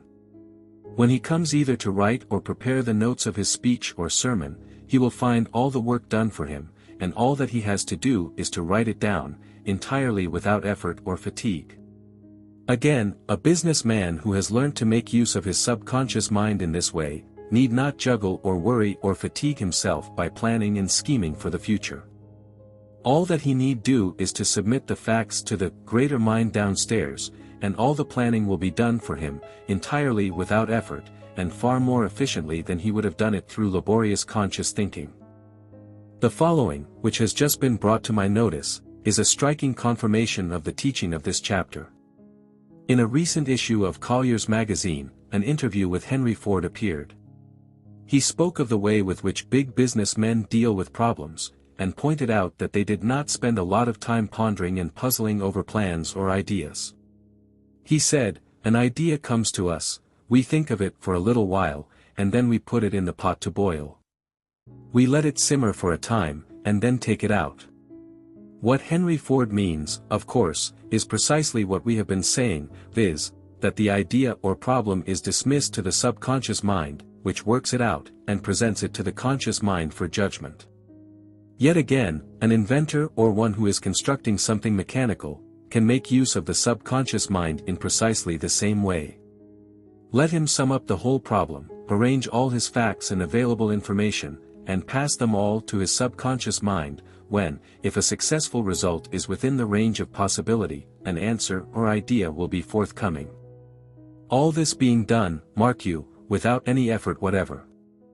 All this may seem, especially to some readers, rather wonderful and far-fetched, yet there is nothing occult or mysterious about it. I am perfectly sure that there is no great writer, politician or businessman who does not make use of his subconscious mind in this way. He probably does so unconsciously, but his procedure is the same. Some employ the whole of their mind naturally. These become men of achievement, who occupy responsible positions, and who bear immense burdens without strain, worry or care. Responsibility sits lightly upon them, and they are serene and untroubled when in positions, and when confronted by tasks and difficulties, such as would drive an ordinary individual out of his mind. Such men develop their powers of attention and concentration. Anyone who is in earnest can do this, to a very high degree. They are at great pains to get to the root of a problem, and obtain all the available data possible, but, after that, it is their subconscious mind that does all the work, and which arrives at a decision. While it comes natural to a few to use their subconscious mind in the correct way, the majority of people find themselves unable to do so. Such, however, can acquire the art by training. First, it is necessary to learn thought control, so as to be able to take up a problem or dismiss it entirely from the mind at will. When a problem is passed on to the subconscious to be worked out, the subject must be dismissed entirely from the conscious mind. The problem must not be worried over, nor the thoughts allowed to dwell upon it, it must be left entirely to the subconscious. Second, every possible detail and information connected with the problem must be grasped by the conscious mind, and the whole matter, pro and con, visualized before being passed to the subconscious. It will be seen, then, that thought control of a high order is necessary, also powers of attention and concentration. These can all be developed by anyone who is really in earnest. A good way of starting the use of the subconscious mind is to hold the problem in the mind just as one is going to sleep. There must not, upon any account, be any attempt made to solve the problem or to worry over it. Instead, the main facts of the case, on both sides, must be marshaled, and the case presented to the subconscious mind in much the same way as you would place it before your lawyer. Having done this, dismiss the whole matter to your subconscious mind, and in most cases you will find in the morning that a solution has been arrived at without any effort or fatigue on your part. This, of course, is only one of the many ways in which the subconscious mind can, and does, serve its master, or the one who should be master. This great invisible force of nature is forever working. Whatever ideal is held in the mind becomes woven into the life through the tireless working of the subconscious mind. Only set your attention upon high and lofty achievement, and you will focus all the invisible inward forces of nature upon its accomplishment. In course of time you will reap as you sow, if you will direct your attention into the right channel, backing it up with energetic, conscious action. Your subconscious will help you day and night, thus making success and achievement possible. Chapter 9. The use of the spiritual or superconscious mind. We have already seen that the subconscious mind, wonderful though it be, is instinctive merely, lacking inspiration in what we call originality. All inspiration comes from the universal mind, via the superconscious. All poets and inspired writers get their inspiration in this way. This higher mind is not recognized by psychologists, but it has long been known to searchers for spiritual truth. What we get from the subconscious is the outcome of facts and knowledge supplied to it. What we get from the superconscious is direct inspiration from higher planes. This higher mind might also be called the mind of illumination, for those who can enter into it become illumined, being able to know the truth and to see things as they really are, and not as they falsely appear to the senses. This limited consciousness in which we live is bounded by our five senses. The universe that we see around us is partly real and partly an illusion. The real universe is spiritual and infinite. What we sense is a limited, partial conception of a fragment of it. Our limited, finite conception of the universe is entirely misleading and erroneous, and so long as we rely on sense evidence and the human mind, we remain in darkness and uncertainty. When, however, we can rise into the super-conscious realm, our consciousness expands, transcending the senses and the limitations of the physical plane. The spiritual mind is, of course, only accessible to those who are more delicately attuned to its finer vibrations. Nothing that is worth having can be had without effort, and it is only after much self-discipline that it becomes possible for the student to raise his consciousness to this higher realm and understand life from the standpoint of the universal mind. There is nothing, either mystical or psychical, about the use of this higher mind. One who makes use of it becomes spiritually minded, that is all. He does not go into trances, nor need he become clairvoyant, he simply remains a sane, normal individual. With this difference only, he makes use of more of his mind than does the ordinary individual. One who is able to use this higher mind develops that which has been termed the divine quality of originality. If ever a person is to rise above the dead level of mediocrity, it must be through direct inspiration from higher planes, through his superconscious mind. If ever a person is to bring forth a new idea which shall enrich humanity and add to the common good, it must come through the higher mind.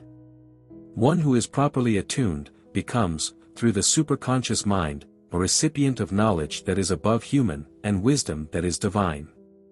He knows by direct knowing, he becomes wise through an influx of divine wisdom. He is able to distinguish between the real and the sham, between the gold and the dross. He is also able to see and recognize the right path in life, a thing utterly impossible to the mind of the senses, and to tread it, thus being led into the only true success and real good of which his life is capable. Let it be said here that all wisdom must come from within. While books and the written word may be helpful, it is the spirit within the reader that illumines the word, and makes it real and true to the seeker after wisdom. One who realizes that he is illumined within by the divine spirit, and that this alone can bring him into real knowledge is well advanced on the path that leads to realization. The wisdom of the human mind always leads to disappointment.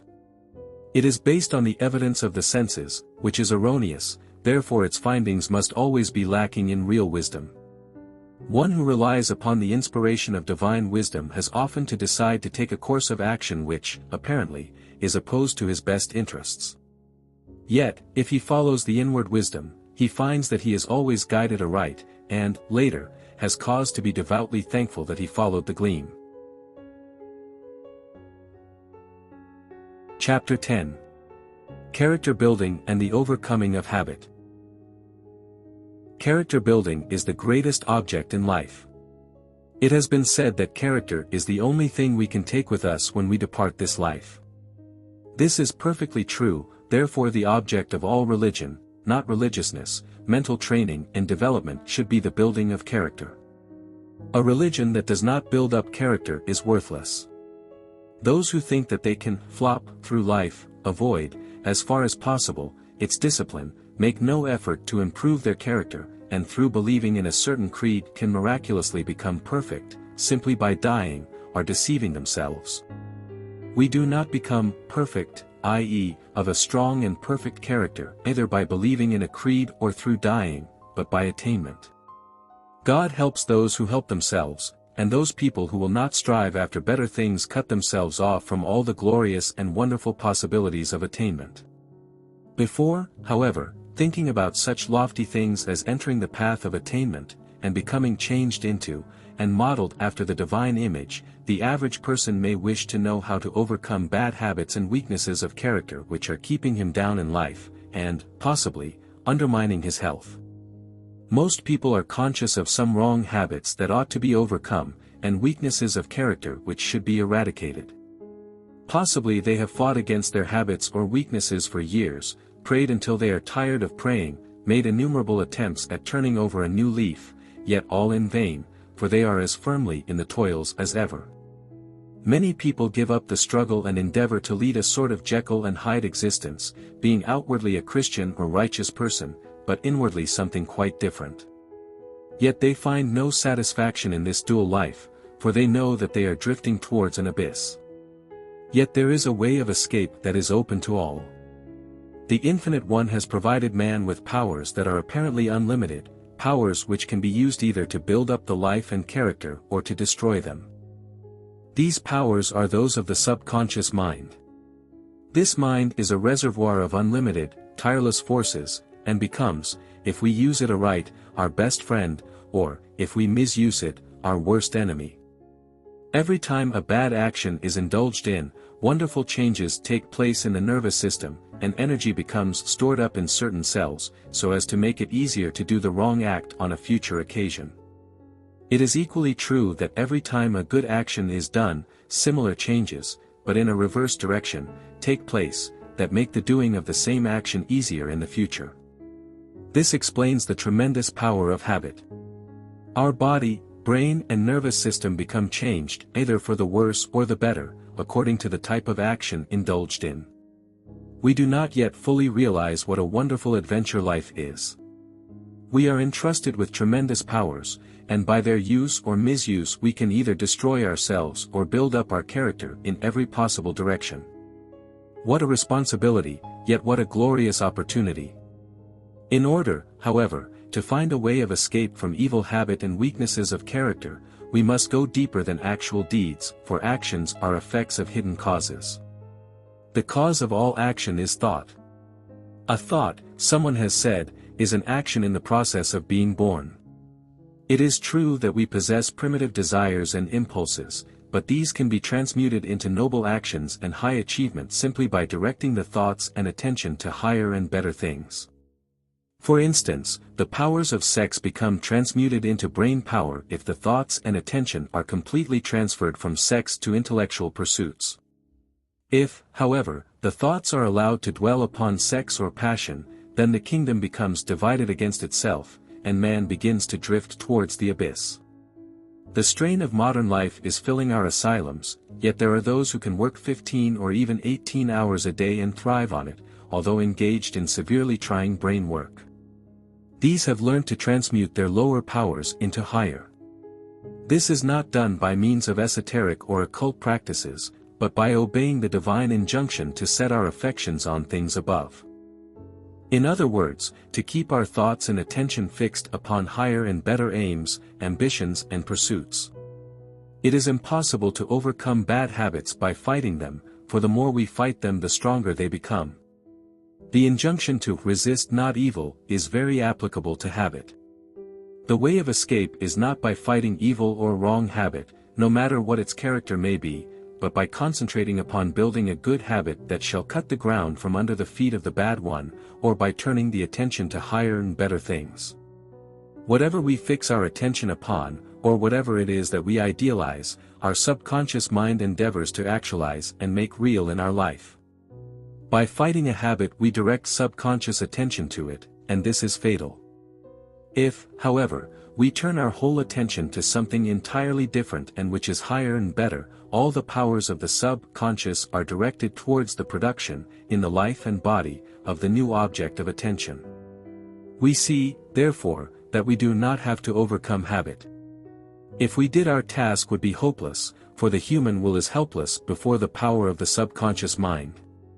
The subconscious powers can be led by the imagination, but they cannot be coerced by the will. The will must be used not to fight the habit, but in raising and directing the attention to something higher and better. By this means a new habit is formed. The attention of the subconscious mind is taken away from the bad habit, and all its powers directed towards the creation of a new and better one. The subconscious does not care what the habit is.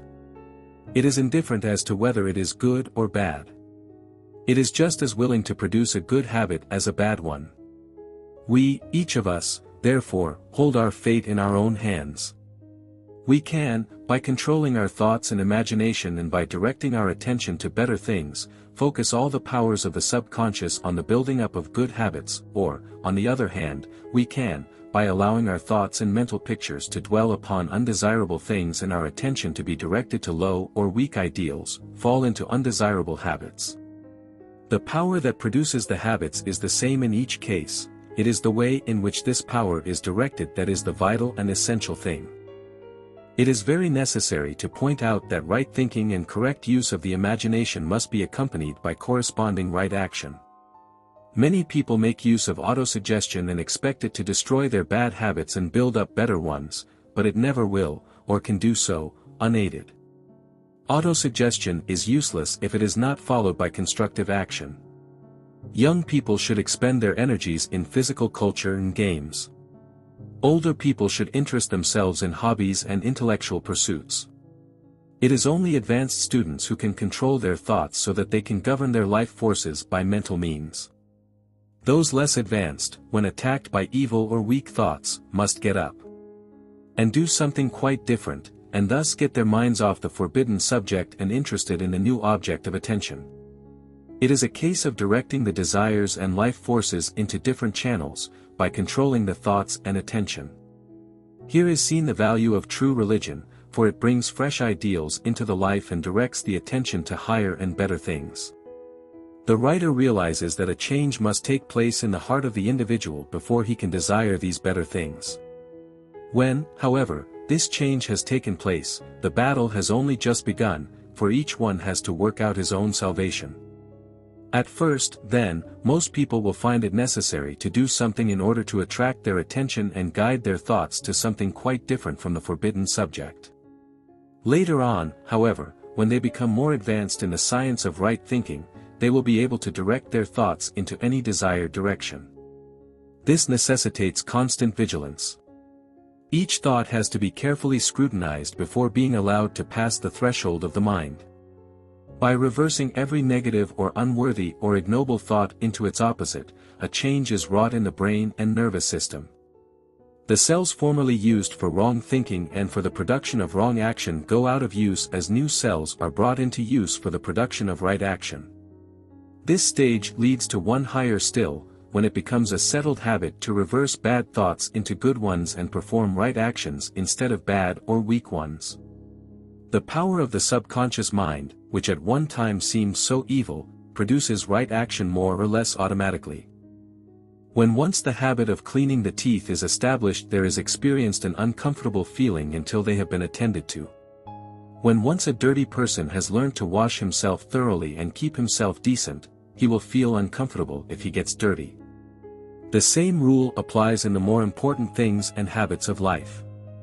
If those who are in the bondage of habit will only direct their thoughts and attention to the building up of good habits, their old weaknesses will die a natural death. It must not be thought that the victory over lifelong habits is easy. It may seem so at first, but sooner or later temptation will come with added force, which may result in a sad fall. If this should happen, it is most important that too much attention should not be paid to the incident. Instead, the beginner should pick himself up, and, making a mental note of the immediate cause of his downfall, thus benefiting by the experience, press on again towards freedom.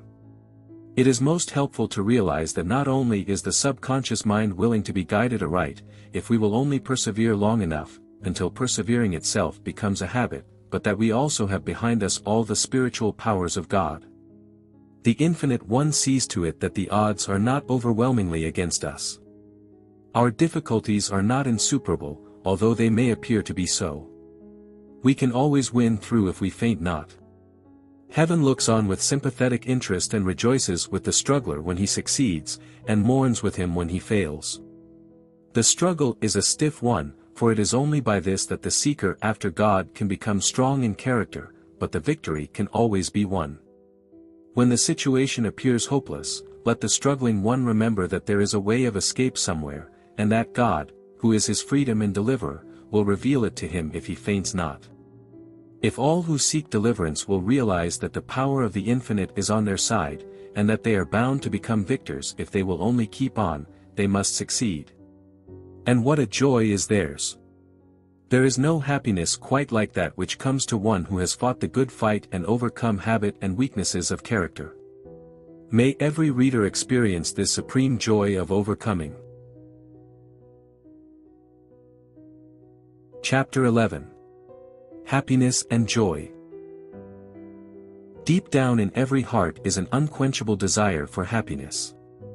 The advanced soul desires happiness just as much as the pleasure-seeking worldling. The difference between them is simply that the former, through knowledge and experience, does not search for happiness, knowing that it can never be found by direct seeking, but finds it through service and love to others and in victory over self, while the latter seeks happiness, like a will-o'-the-wisp, in every form of pleasure, and finds it not. Man is never satisfied with his life, he is forever seeking something that is better. Until he learns wisdom, he looks for it in pleasure, in sense gratification of various kinds, in wealth, luxury and possession. The less evolved a man is, the more convinced he is that happiness can be gained in these ways, and the lower are his desires. For instance, those who form what is called the underworld of our cities, seek happiness in vice and debauchery. Those who are more evolved seek pleasure in more refined things, hoping to find happiness in intellectual pursuits, friendships, and in pure human loves. These more evolved types get much more pleasure through the senses than do those who are more elemental, but they are capable also of greater and more acute suffering. They can derive great pleasure from a picture gallery, whereas a savage would see nothing interesting at all. They can also suffer from things which a savage would not be capable of feeling. Yet, in spite of this developed refinement and ability to derive pleasure from art, science, literature, etc., happiness is still as far off as ever. All attempts at finding happiness lead finally to emptiness. There is no satisfaction either in wealth and all that it can command, getting on in life, or in fame and power. They allure at first and promise happiness, but they fail us, and finally are seen to be but vanity and vexation of spirit. This desire for happiness is good, for it leads us through innumerable experiences so that the soul can realize, by practical experience, the emptiness of all self-seeking, and thus learn wisdom. After running the whole gamut of experience, the soul learns at last that happiness is not something that can be found by seeking it, but is an inward mental state. Although work, well done, brings a quiet sense of satisfaction, and success in one's career may also be a source of gratification for a short time, yet even these cannot satisfy the deep longing of the soul. Happiness, however, is to be found in service. Not if we seek happiness in service, and serve in order to be happy, but if we serve others for the sake of serving we find the only happiness that will endure and satisfy.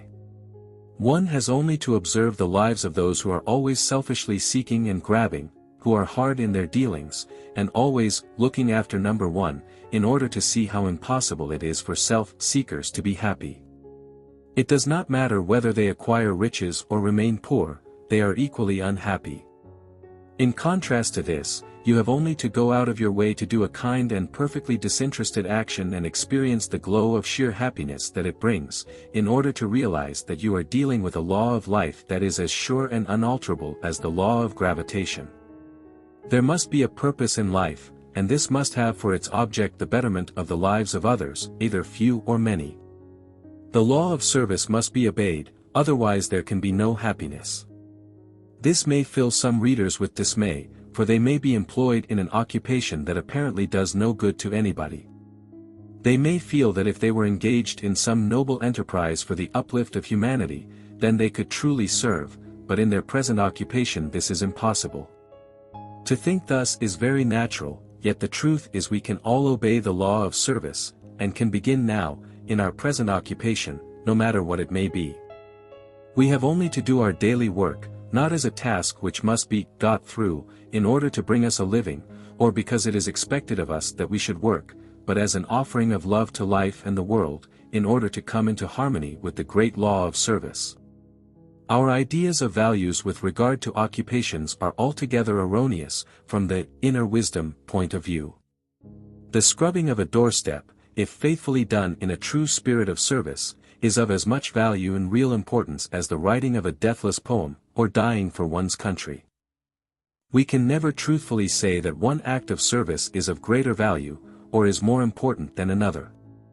All that the higher law looks at is the motive. Therefore, if your motive is right, you can be engaged in the humblest and, apparently, most useless occupation, and yet be happy because you satisfy the law of service. Another road to happiness is the conquest of the lower nature, the overcoming of weaknesses, the climbing to higher and better things. There is intense happiness in realizing daily that old habits are being overthrown, weak points in the character built up, and an ever-increasing state of liberty and freedom entered into. Thank God, we do not have to remain as we once were, but can progress upwards, indefinitely, for there is no limit to our upward climb. But there is a state that is far higher than happiness, and this is joy. Happiness comes through service and overcoming, but joy comes only to one who realizes his oneness with his divine source.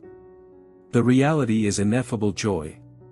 Behind this world of shadows is the real, spiritual world of splendor and delight. When the soul, after its immense journey through matter, time and space, at last finds its way back to its divine source, it becomes aware of this intense joy, too great to be described in words.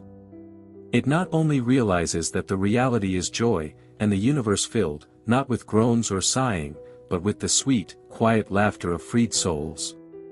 It also is filled itself with this ineffable joy. What has all this got to do with practical, everyday life, it may be asked? Everything, for the one who possesses this quiet joy can never be defeated in life's battles.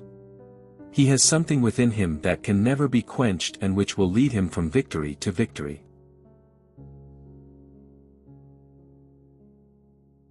Chapter 12.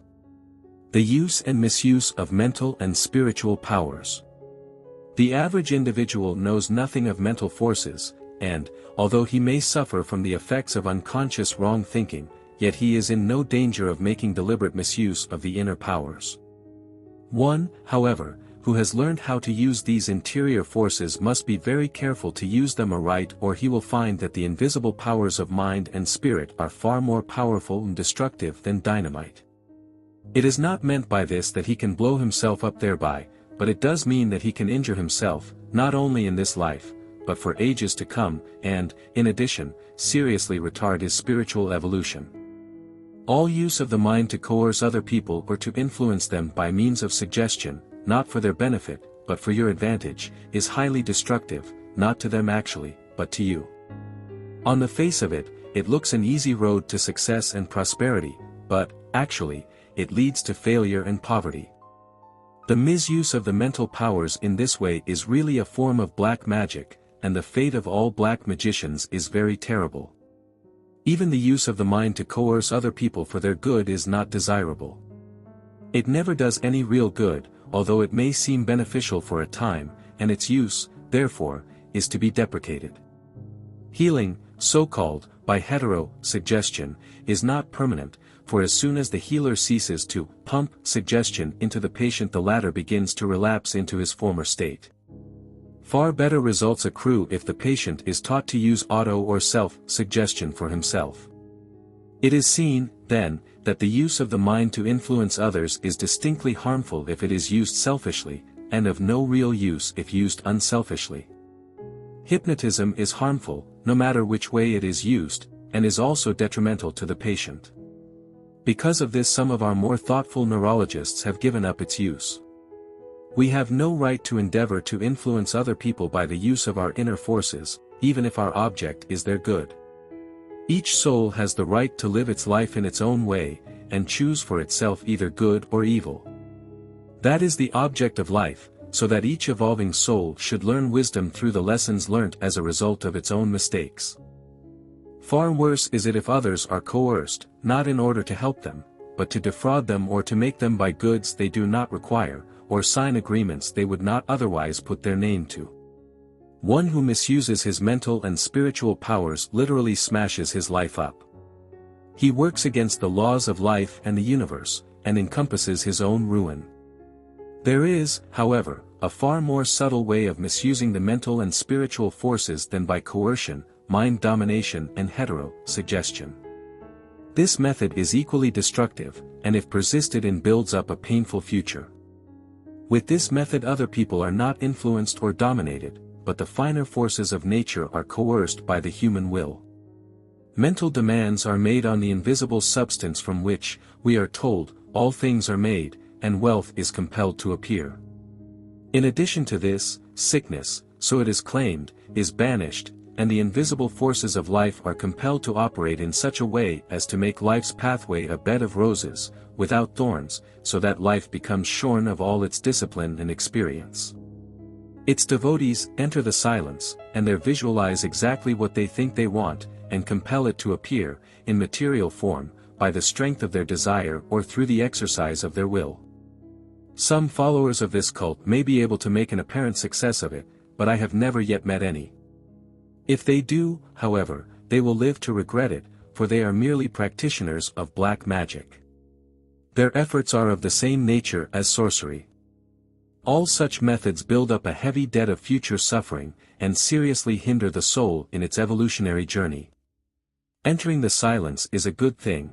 It is really entering the inner silence of the soul, the inner sanctuary where the divine spirit abides in fullness. To misuse this inward power for selfish and material ends, and for forcing our human will upon life, so as to make it conform to what we think it ought to be, is a crime of the first magnitude, which can result only in ultimate failure and disaster. Chapter 13. Overcoming Limitations and Awakening Inward Powers. Limitations can be overcome through a realization of truth. When we say this, it is taken for granted that every effort will be made on the physical plane. It is necessary to bathe, exercise, and breathe fresh air in order to be well. It is equally necessary to work hard, and to give the best of which we are capable, in service, in exchange for that which we receive in the way of supply, if we are to be successful. If you keep a gardener, you must pay him.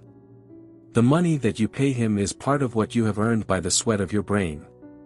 Therefore you exchange the work of your brain for the labor of his hands, and you are mutually helped and helpful to one another, both giving and receiving, and each one serving life according to his ability. Taking all this for granted, we will pass on to the metaphysical side of our subject. This, by the way, is vastly the more important, but the outer, practical work is indispensable nevertheless. In order to overcome limitations, it is necessary to know the truth and to live in the consciousness of it. For instance, if ill health is our limitation, then, in order to become free it is necessary that we live in the consciousness of the wholeness of God and His divine idea. If our limitation be restricted means, it is necessary that we live in the consciousness of the inexhaustible and unlimited nature of the substance from which the Creator brings everything into manifestation. If our limitation is disharmony and unhappiness, then we must become attuned to the divine harmony in such a way and to such an extent as to cause it to be reflected into the outward life. No matter what our limitation may be, we can find liberation and deliverance by looking to our divine source, realizing that in the perfect reality all our wants are supplied, and then living in the consciousness of this truth. Ill health is, apart from physical causes, an outward sign of an inward warfare or disharmony, caused by wrong thoughts, emotions, beliefs and attitude of mind and soul towards life and God. In other words, the life is lived in an error consciousness of disease and sickness. First, the inward life has to be adjusted in such a way as to harmonize with the laws of our own being and the divine purpose of life. There must be an inward surrender to the love principle, after which the thoughts must be brought under control so that health-destroying emotions may no longer impair the health. Further, the whole consciousness must, as often as possible, be raised to a realization of the perfect wholeness which is the reality. If this course is persevered with, a consciousness of health and wholeness becomes a permanent mental state, with the result that health becomes manifested in the life. The outward life is always a reflection or external manifestation of what we are within, or our state of consciousness. Therefore everything depends upon which kind of consciousness it is in which we live. One who lives in the mental atmosphere of divine wholeness, health and harmony, unconsciously directs all the inner forces of nature into health channels. On the other hand, one who lives in a mental atmosphere of ill health, as sick and unhealthy people very often do, unconsciously directs all his subconscious activities in such a way as to produce sickness and disease. Again, with regard to lack of means, this state also can be overcome, spiritually, only by living in a higher consciousness of abundance and sufficiency. This affects, unconsciously, every action in such a way as to bring about a better state of affairs. On the other hand, one who lives in a mental atmosphere of limitation and lack, unconsciously directs all his actions towards the production, in his life, of penury and restricted means. The same rule applies, no matter what the limitations of one's life may be. Freedom can be gained only by realizing the truth about life and being. When we realize the truth, live in the consciousness of it, and become obedient to the laws of life and being, the life becomes increasingly free. This does not mean that if we are plain of feature, and of a stumpy figure, that we shall become beautiful and graceful, but it does mean that these so-called drawbacks will no longer fetter us, and that others will see in us something far better than mere regularity of feature and beauty of form. When the soul is alive and the life filled with love, the homeliest face becomes attractive. Neither does it mean that we shall not suffer bereavements and sorrows, difficulties and adversities, but it does mean that we shall cease intensifying these things and creating further troubles by taking life's discipline in the wrong spirit. It also means that we shall be able to overcome all life's difficulties and trials, become a conqueror in the strife, and, in so doing, build up character. Thus the storms of life, instead of destroying us, can succeed only in making us stronger. Thus our fate depends not on the storms of life, but upon how we meet them. If we give in to them, or, thinking that they are evil and not a necessary discipline, rebel against them and resist them, then we become shipwrecked on a desolate shore. If, however, we are armed with the knowledge of truth, we can set our sails in such a way as to compel the storms of life actually to help us towards the desired haven. The first step in the direction of knowledge of the truth is right thinking. Every negative thought must be transmuted into its positive opposite, for instance, hate and dislike into love and goodwill, fear into confident trust, poverty into abundance, evil into absolute good, and so on. This will be found to be not easy, but it is possible, and the power to control one's thoughts increases if one perseveres continually, with the passing of the years. A beginner cannot, naturally, expect to be able to exercise the same control as one who has been perseveringly seeking self-mastery for years, but he can make substantial progress and learn from day to day. The result of thinking in this way is surprising. The reversal of thought may appear at first to be simplicity itself, and to lead nowhere in particular, but after a time the vastness of the subject becomes almost appalling. The cultivation and practice of right thinking gradually lead to a knowledge of the truth. Not an intellectual knowledge of truth, but a realization, by the soul, of the truth. This is the knowing of the truth which sets men free. We can then look through all the ages and know that all is well. The heavy burden which has oppressed us so long, rolls from our shoulders, and we become free. Arousing inward powers. Man is heir to wonderful and illimitable powers, but until he becomes aware of them and consciously identifies himself with them, they lie dormant and unexpressed, and might just as well not exist at all as far as their use to man, in his unawakened state, is concerned. When, however, man becomes awakened to the great truth that he is a spiritual being, when he learns that the little petty self and finite personality are not his real self at all, but merely a mask to the real man, when he realizes that the spiritual ego, a true divine spark of, or branch or twig of the eternal logos, is his real self, when he understands that his body is not himself, that his mind is not himself, that even his soul is not himself, being but vehicles through which he seeks expression, but that he is spirit, deathless, diseaseless, eternal, forming an integral part of the one spirit and being identical with it, he enters a new life of almost boundless power. It is unwise to engage in any mystical practices in an attempt to force development and unfoldment. Mystic trances are highly dangerous and are also unnecessary. Psychic experiences and the awakening of psychic centers are also dangerous and lead away from our goal. Breathing exercises, whose object is to awaken inward powers, are highly dangerous and are to be condemned in consequence.